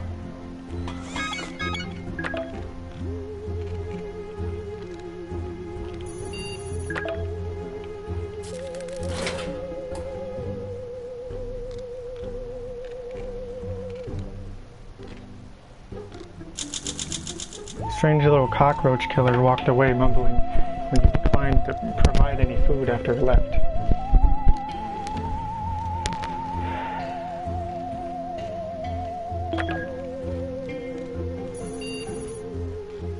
A roving signal is passing nearby. Let me analyze it. It contains a virus affecting our crafting module. It's reprogramming the module's firmware, siphoning power out of it.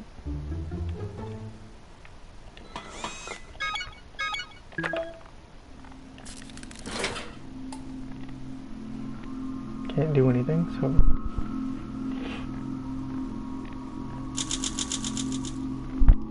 decided against placing anything into our infected, malfunctioning crafting module.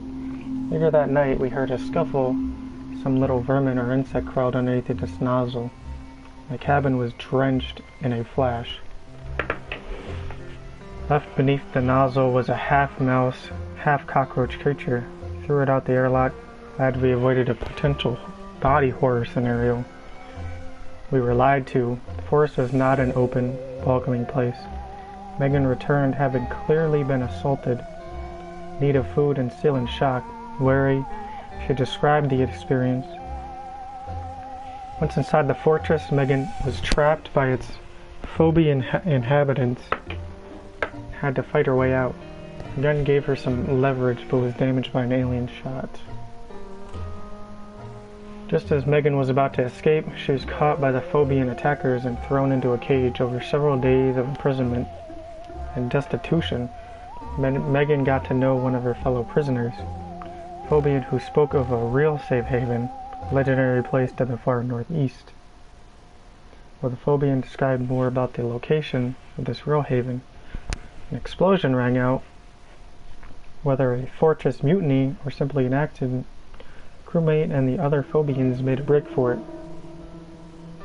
She acquired an artifact that forced soup.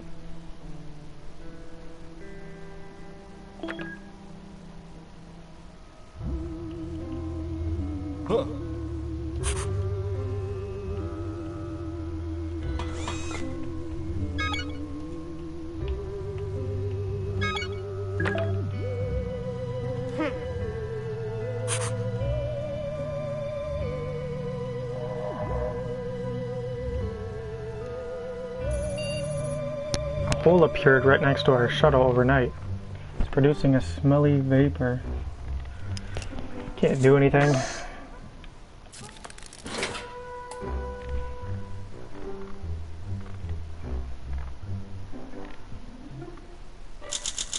They're back.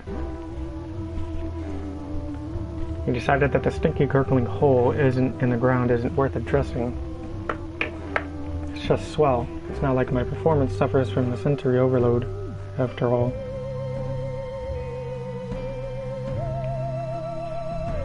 No, I'm not being bitter about it, clearly. You had more important things to do in the meantime, right?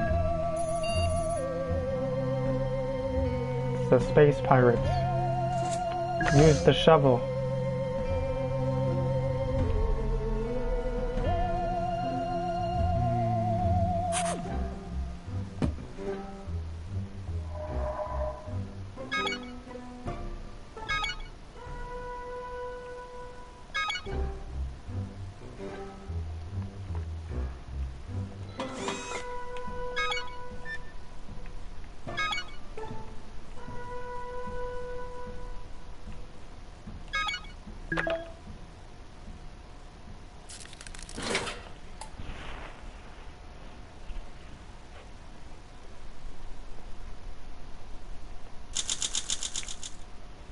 Shove the intruder out.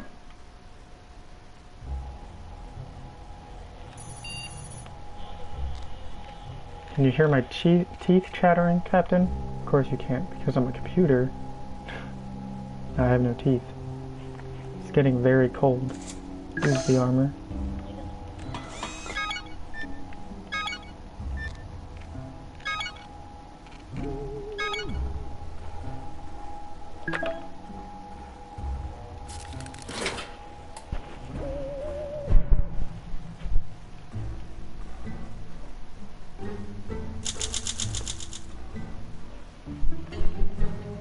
Working fine now.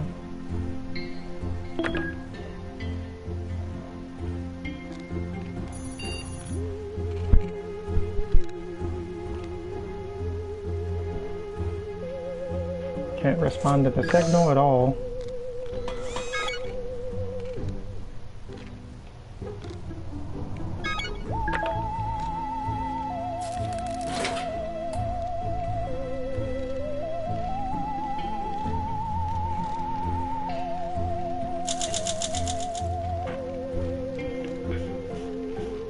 Transmission stopped after a few hours.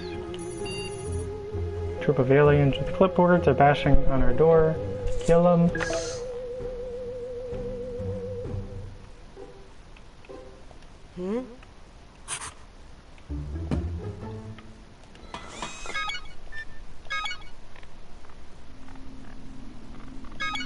Like a communicator.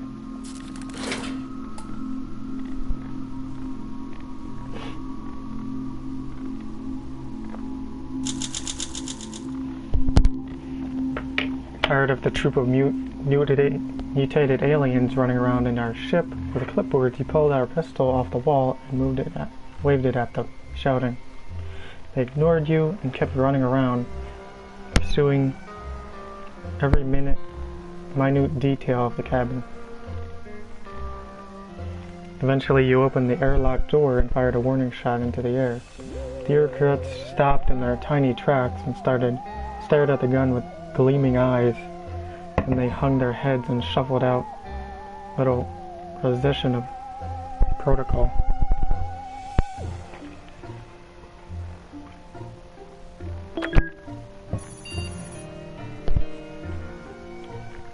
Kill him.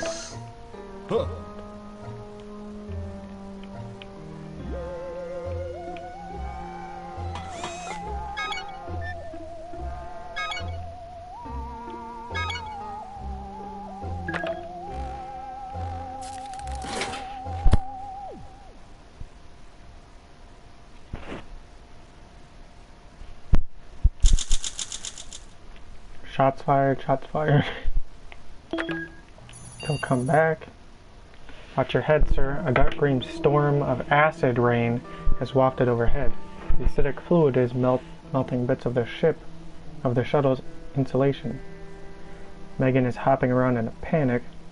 You only have a couple of seconds till you will both be washed in chemicals. Grab a loose hull panel. You're going to block the leaks from the inside or the outside of the shuttle. The former may need a lot of strength, though the latter may need a lot of speed and balance.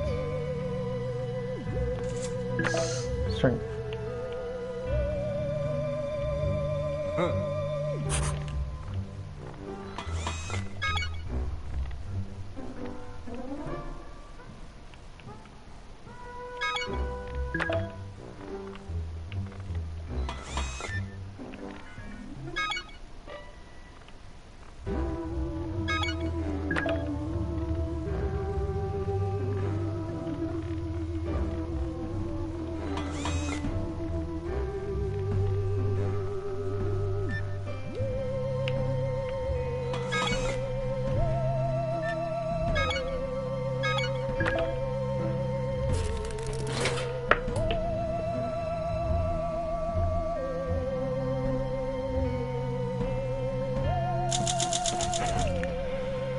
As a chemical storm flooded over the shuttle, Megan boosted you up to try and block the leaking shuttle seams, but the storm lasted 2 hours.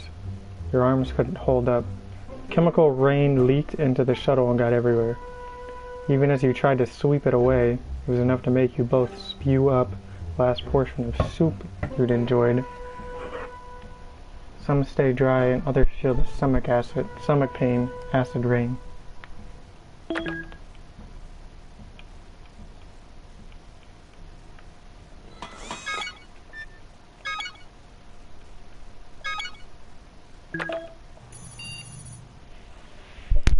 This planet's crust appears to have undergone a multitude of drastic traumas, because over a hill nearby you find a broad chasm running to the world's core, toothy rift in the tectonic crust. Most interestingly, on the near side of the chasm is half an angular alien bunker. Its counterpart is mostly on the far side and in ruins. But a cable runs between the two, linking up to a small, safe-like object on the far side. Do you wish to tightrope walk over to the container or attempt to pull it over to you? Attempt to pull it over to me.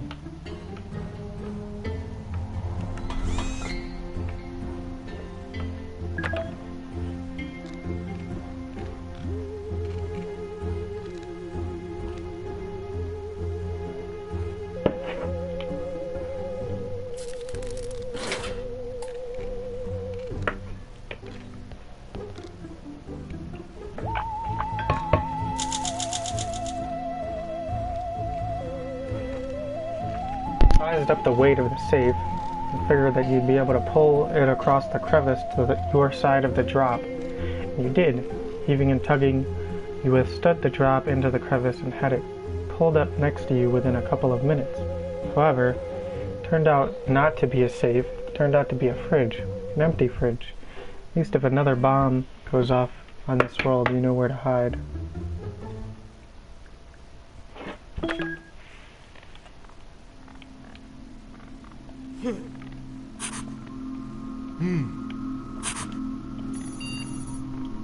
Remember, sir, that your crewmate was imprisoned in the fortress with a Phobian who said they came from a real safe enclave, a real haven. Apparently, it is nestled between two dangerous hazards far to the northeast, a radioactive zone, and a mysterious forest glade.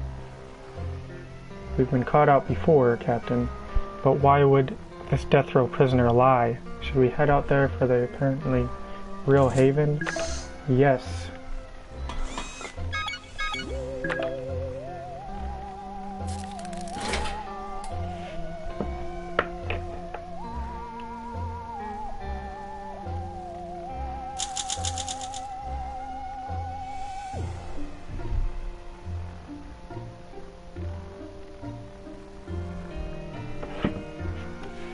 You decided that the Phobian your crewmate was imprisoned with was probably telling the truth about the existence of a real paradise on Phobos. You shut off with their directions in hand and returned a few hours later with surprising news. This haven is real. You came upon its walls and were hailed by a Phobian who recognized you. However, you blundered through with a dialogue with the aliens safe within the walls. They didn't like the cut of your negotiational jib and waved you away. Retreating into their inner haven, the Phobian who recognized you gave one final rueful glance. Wow.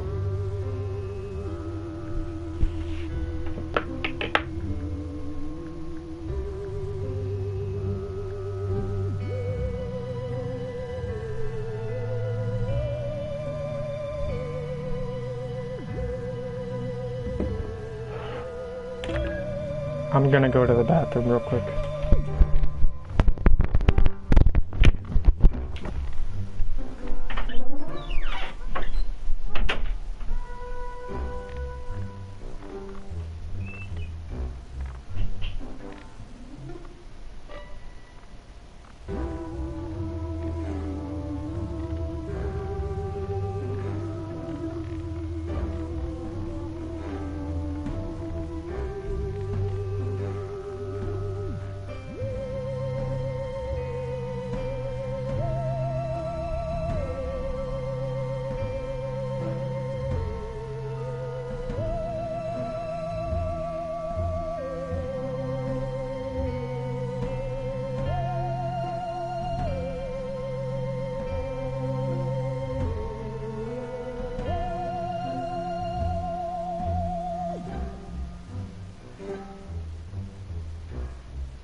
Make a decision. Use the gun. Shoot him.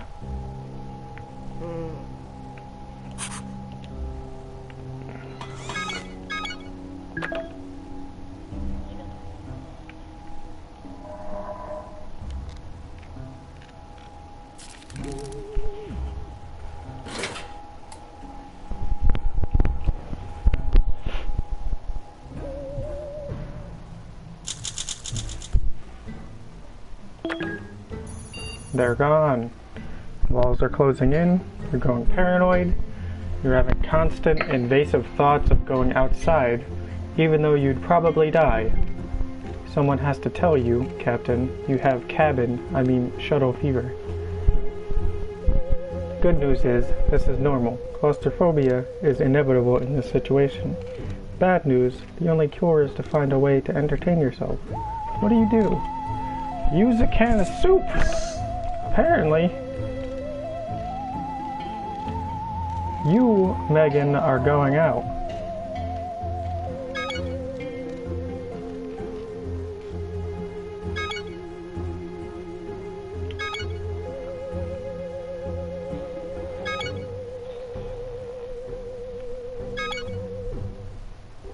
We're going to the radio zone.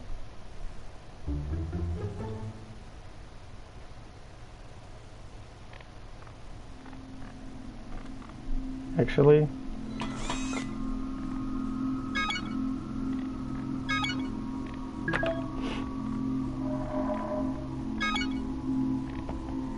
go to Warhead Town, just for the time being. Take the space gun with you, and some armor. You aren't weak, you're alert, you're fed. If you don't fucking come back, I'm gonna murder you in heaven. Or hell, or wherever the fuck we're going. When I get there.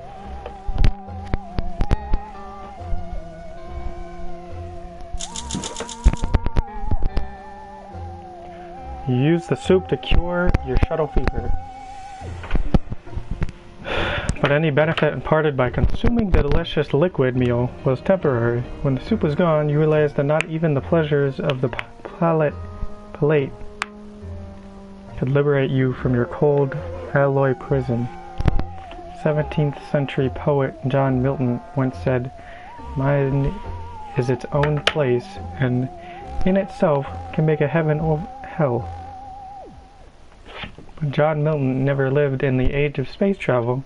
He never saw the things you've seen. You had thoughts of stabbing John Milton, which was probably unhealthy.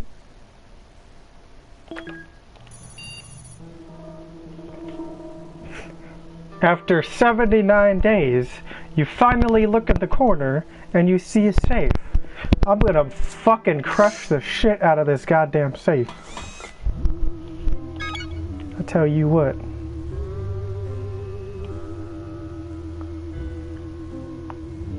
Let's make an artifact.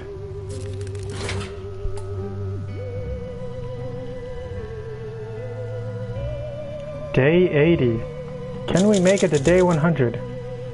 I got an artifact. I got a lighter.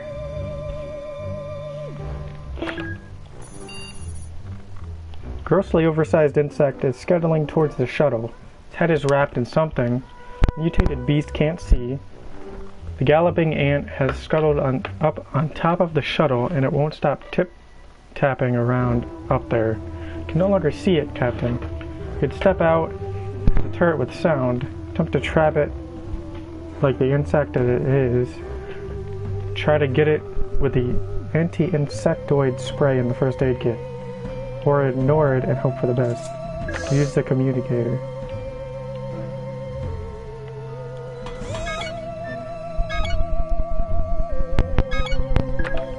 Make some tape.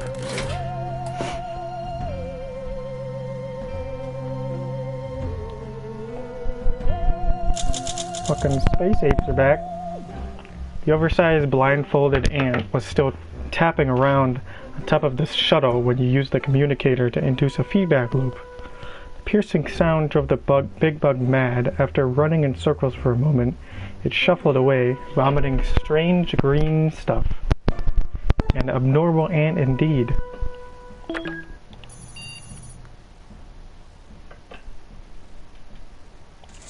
Shovel.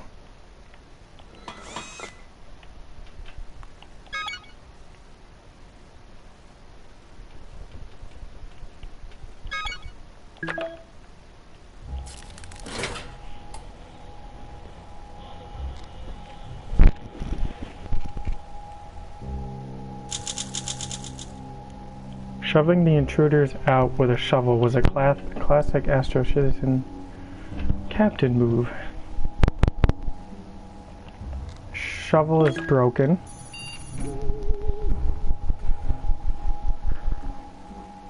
Throw a party. Use the mask. He's hungry. Feed him some soup.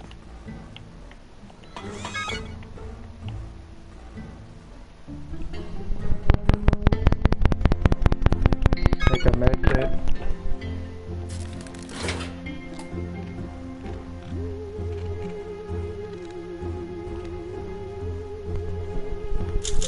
Megan is back.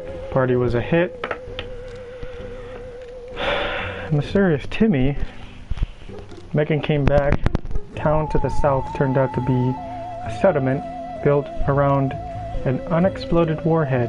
Okay. There you got some science, some food. She's weak, tired.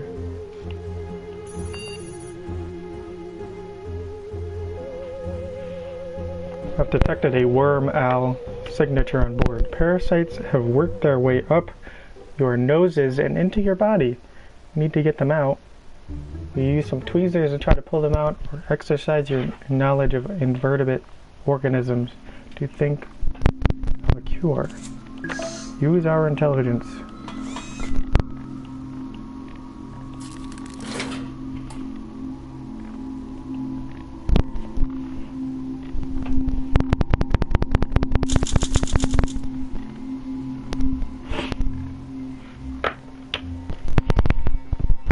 Remember reading that positioning oneself upside down can cleanse the body of worms. So you told Megan to join you in standing up against the shuttle wall on your head. But your recall must have been flawed because you failed to get rid of any worms. Luckily, the internal invertebrates haven't caused any problems. Besides an occasional nasal twitch, which tickles so hard it makes the victim scream. Wow.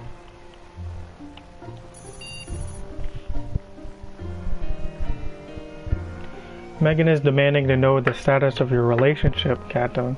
She's not the kind of woman you want to lead on. You're romantically unattached. The last thing this shuttle needs is more uncertainty. Will you make your commitment to Megan official? Greatly diminish your risk of being stabbed by that sharpened hair stick she's hiding in her boot. Sure.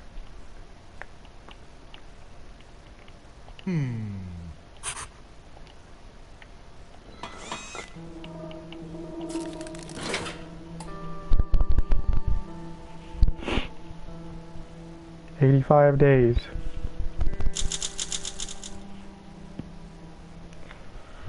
Two of you are now in an exclusive relationship. She didn't lower that sharpened hair stick she was hiding behind her back, though. It's still there. I'm not an expert on human relations. My advice would be not to cheat on her.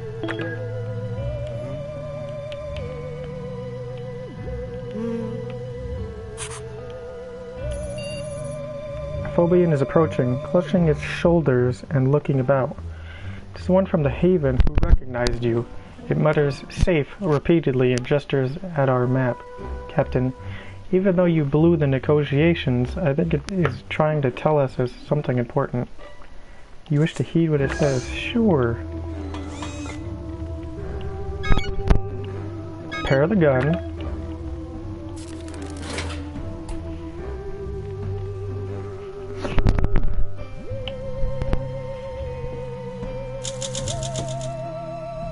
You decided to listen to what the alien muttering about safety had to say. It leaned in and pointed to two distinct points on your map, muttering some strange phrases. I need some time to cross-check its body language and what it was gesturing at, sir. I will let you know once I decipher its message.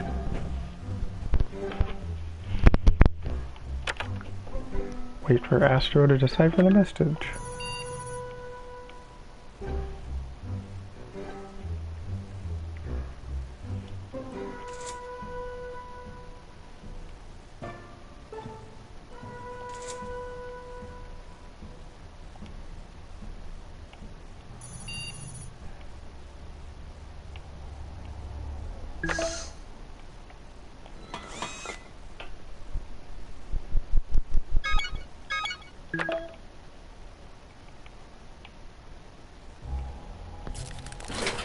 Use the shovel.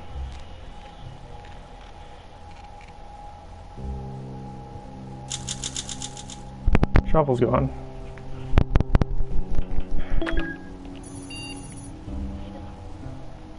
There's cheese in the pantry. We don't know the origin of the mystery cheese. Will you eat it anyway? No. We're not eating cheese.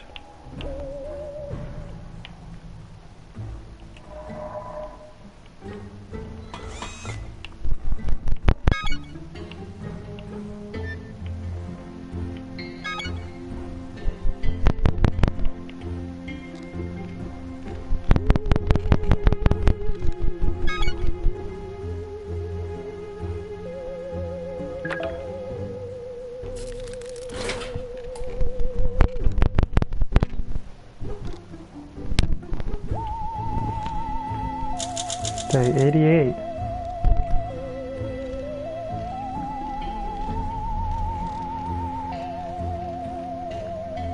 We didn't eat the cheese. This was probably wise. A subsequent chemical analysis proved it was an inedible soap product. There's a joke in here somewhere about keeping your mouth clean, but I am not quite savvy enough in the conventions of human humor to make.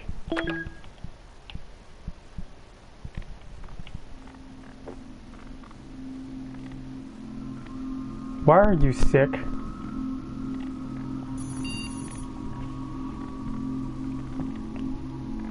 Some sort of rash. Let's use the first aid kit.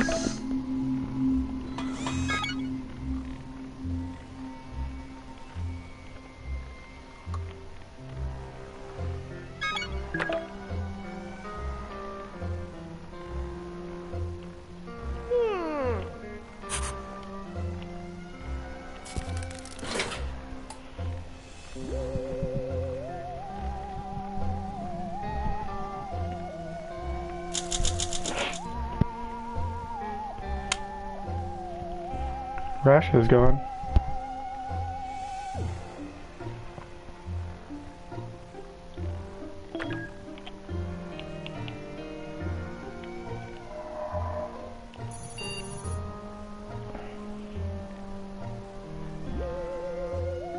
Seismic waves. Earthquake. Let's try to move the shuttle to a better place.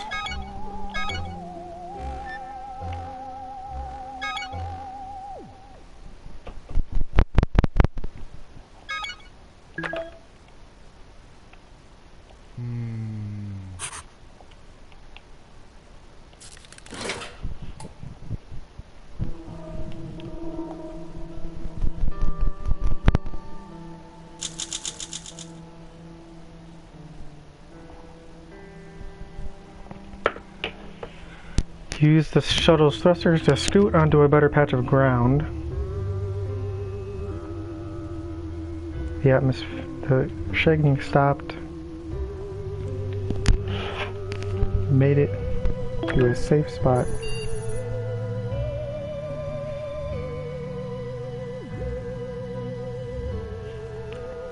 Sorry, sir. Still trying to work out what exactly that little alien was referring to when he frantically pointed at our map. Hopefully I'll have an answer soon. Right.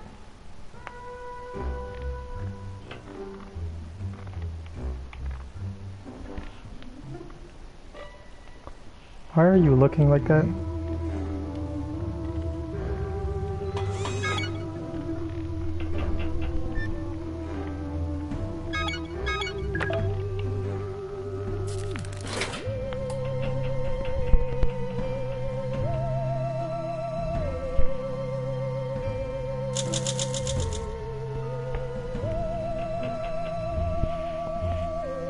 It was telling us where we can find secret entrances into the safe haven, either through the radio zone or the distant glade to the north. Perhaps we should spare someone for an expedition out there.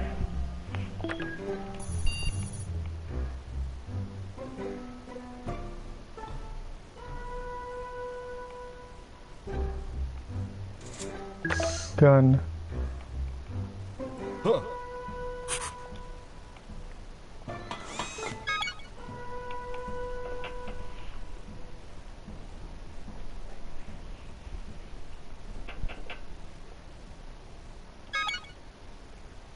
Explore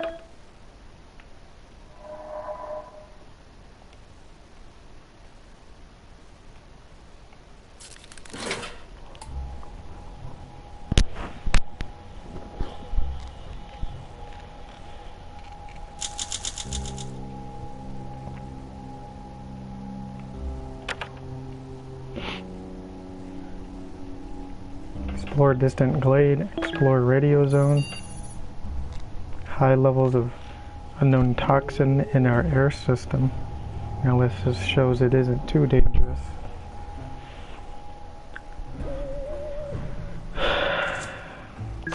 Use some duct tape.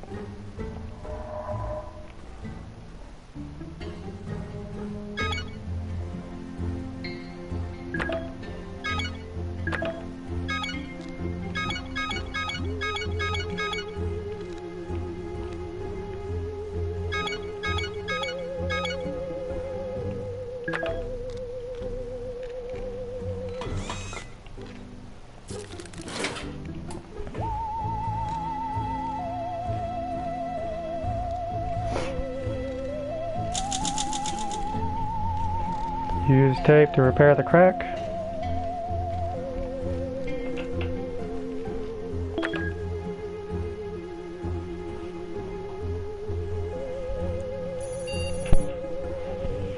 I can see the edge of an object protruding out of the ground. You reported that it appears to be a computer interface. Do you wish to study it? Sure.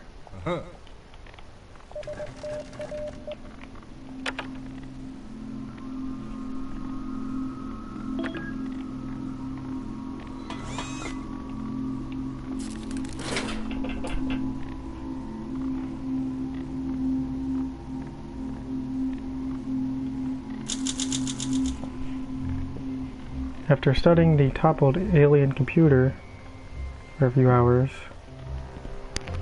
you astutely pointed out that the language appeared to be an Abjad A writing system without vowel symbols. Text described a devastating war on this world. Looks like we have a leak. Sprinkler system went haywire. Need to cut off the piping of the main valve or temporarily disable the sprinkler system. Disable it.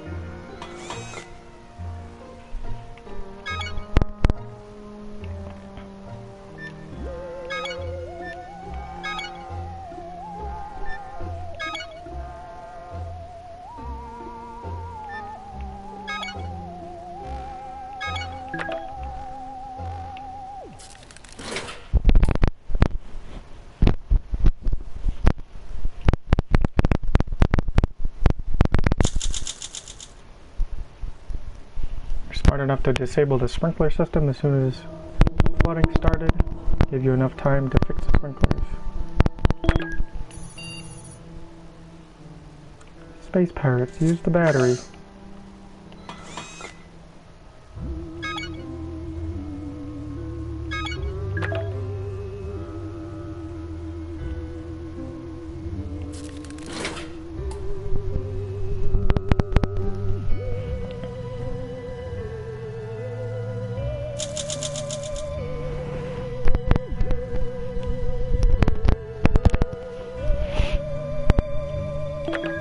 We're on the run again. Clang rings out against the shuttle's hull.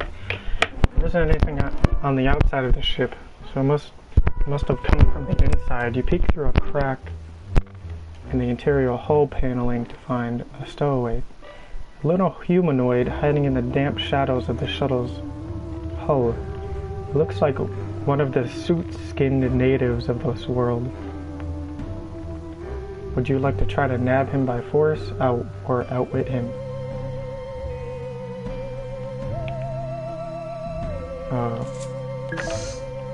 By force.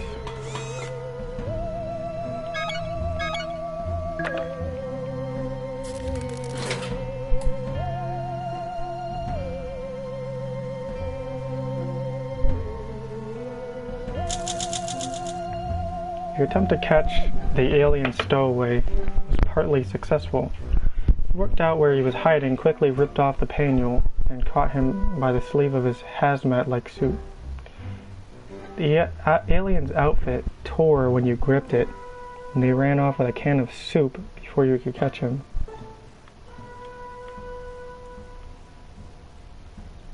Megan has returned from her jaunt to the eastern glade.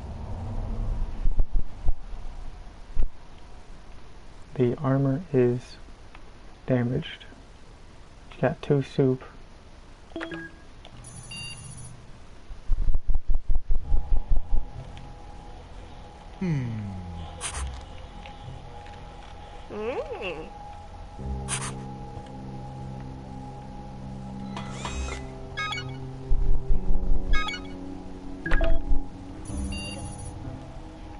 I don't want to gross you out, but a giant mutated insect is rolling a rather fecal path towards us.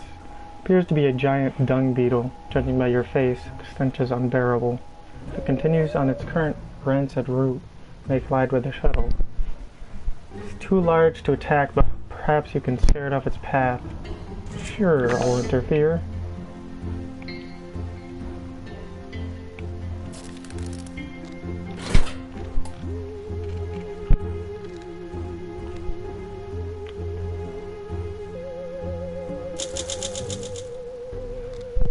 Ran towards the giant dung beetle, screaming in an attempt to deter it from its path. Did not stop and study you with soup can-sized eyes, but only out of curiosity. Grabbed you, covered you in mucus, stuffed you onto its giant dung ball. You managed to extricate yourself from the sphere of excretion, but the mucus and filth had seeped into your skin. You said you felt weak, shook a limp fist at the rolling bug as it disappeared into the distance. At least you had the courtesy of cleaning yourself up before re-entering the shuttle.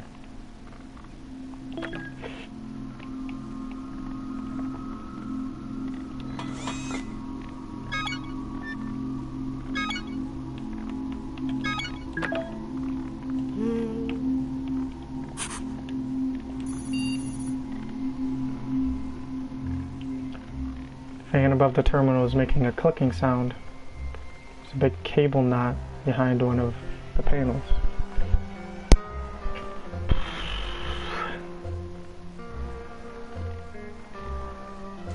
Sure, let's just clean.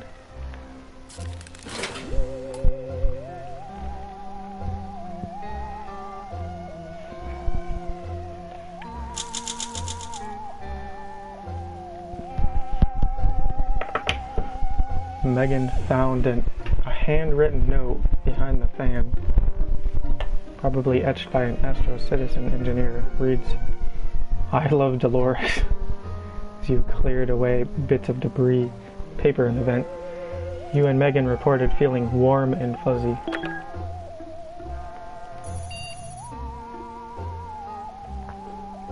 Use the gun.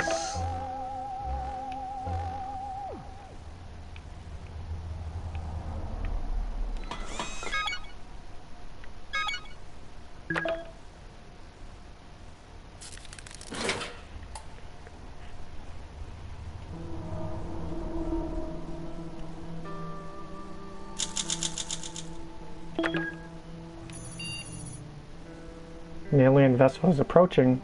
Ship is rigged with light show. Tribe wants to have a dance off.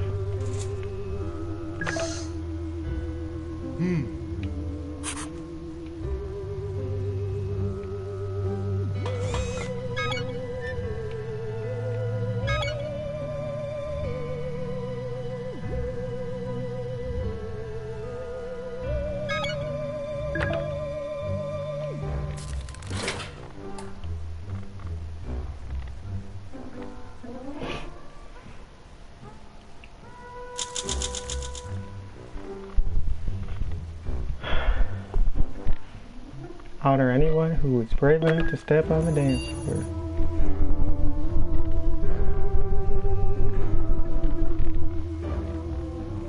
Something is poking its gritty little prongs, various directions.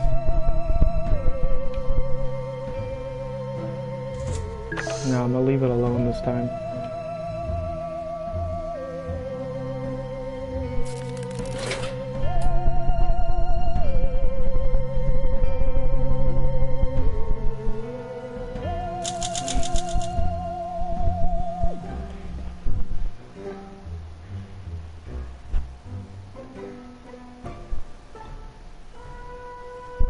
Couldn't find what it was looking for because it simply withdrew in an eerie fashion back into the ground.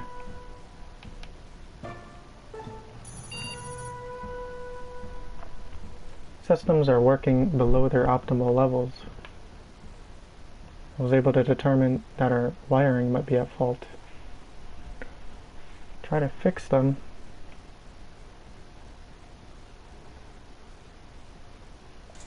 Sure.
Proved yourself smart enough to fix a malfunctioning component.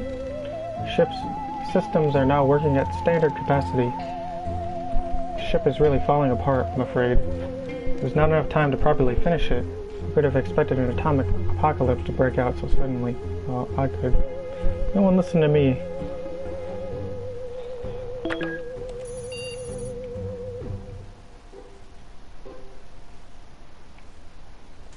Use the armor.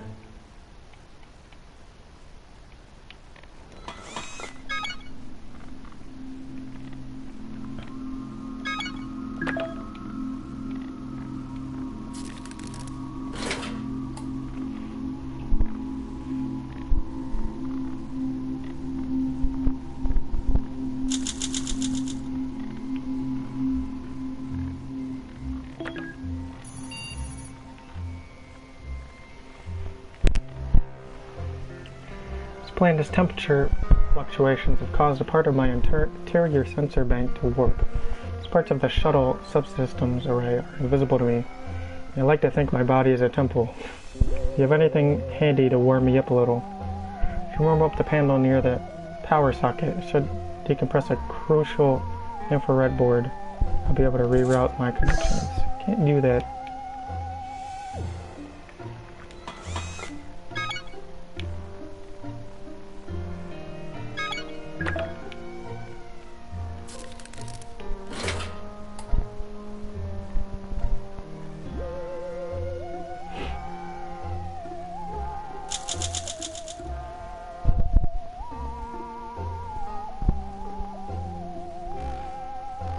After I flagged that my shuttle's interior sensor system had been damaged by heat warping, you and Megan didn't do anything to help repair it.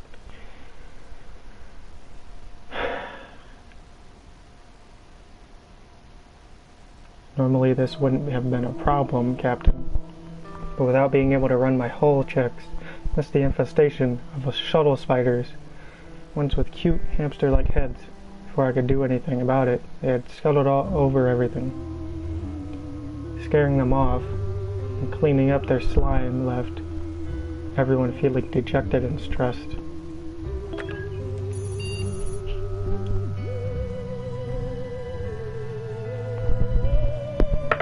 While doing a routine cleanup of my database, I came up with a blueprint for a device called the flux capacitor. If installed, it might allow us to find our way home, however. It needs to be assembled. You try to assemble the flux capacitor? Sure.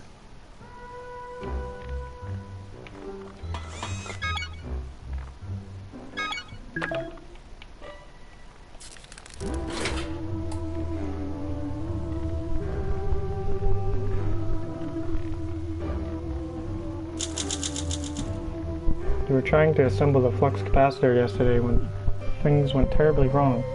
One false move caused the contraption to explode.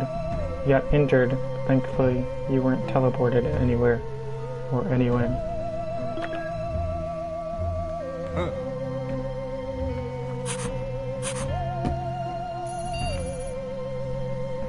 Some kind of anomaly is sweeping over us. It's not radioactive or chemical.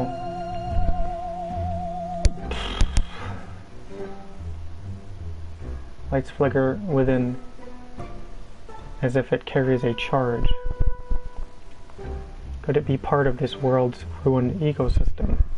Captain, do you see that outside? I didn't think it was possible for a computer to hallucinate, but you see it. Giant kettle seems to be speaking to us. It's asking if we've met the sock lady. Does that ring any kettle bells? No, I've never met the sock lady.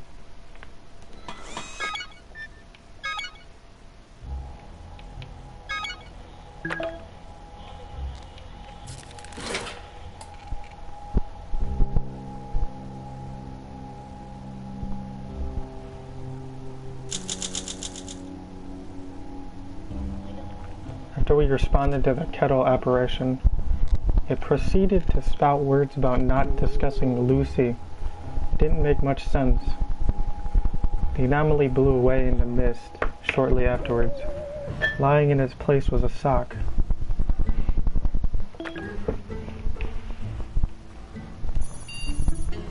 Please bear in mind that we are currently on the cusp of surviving this adventure, having found a secret passage. Aside from packing your meager belongings and saying farewell to this shuttle, nothing is stopping you from making for safety right now. You wish to begin anew in the safe haven? Sure.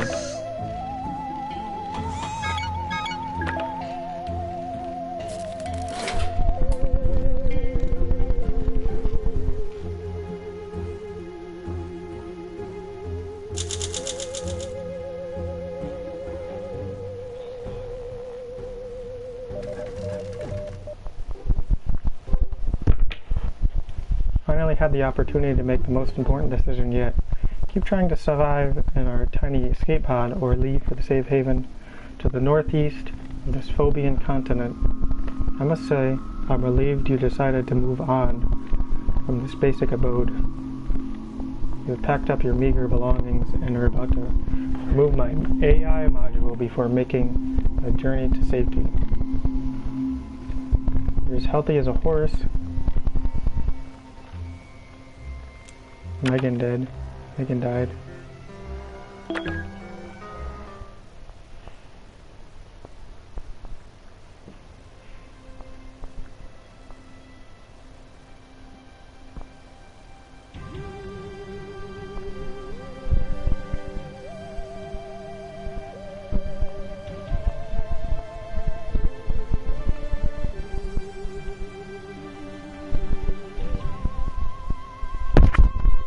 So this phobic, egomaniacal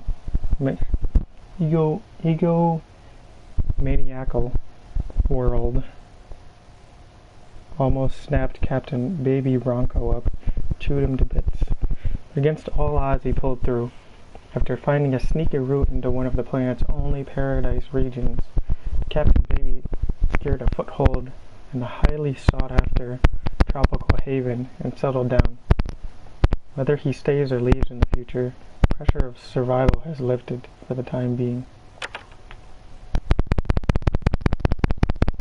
Upon joining the Astro Citizen program, Megan never expected to find love. That's exactly what she got. She tried to play it cool, but it's obvious the romance made her giddy as a teen. Bet she didn't have much time to enjoy it properly. Tom and Captain Bronco had forged an unlikely friendship during this adventure. Really had a good thing going for them. Of course, Tom had to ruin it by dying. Baby never forgave him for that.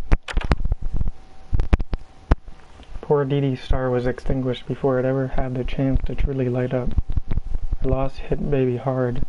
Captain Bronco moped around for a whole week before eventually moving on. By the time the dust settled, the insecure Baby was no more, placed instead by the brave Captain Bronco. The gentle giant devoted himself to helping those lost in space as he once was, ultimately becoming nothing short of an intergalactic superhero. Seems like ages have passed since the 4 amateur astronauts left Earth's orbit, expecting certain doom. Now, the brave captain looks into the future with renewed optimism. As one tale comes to a close, another begins.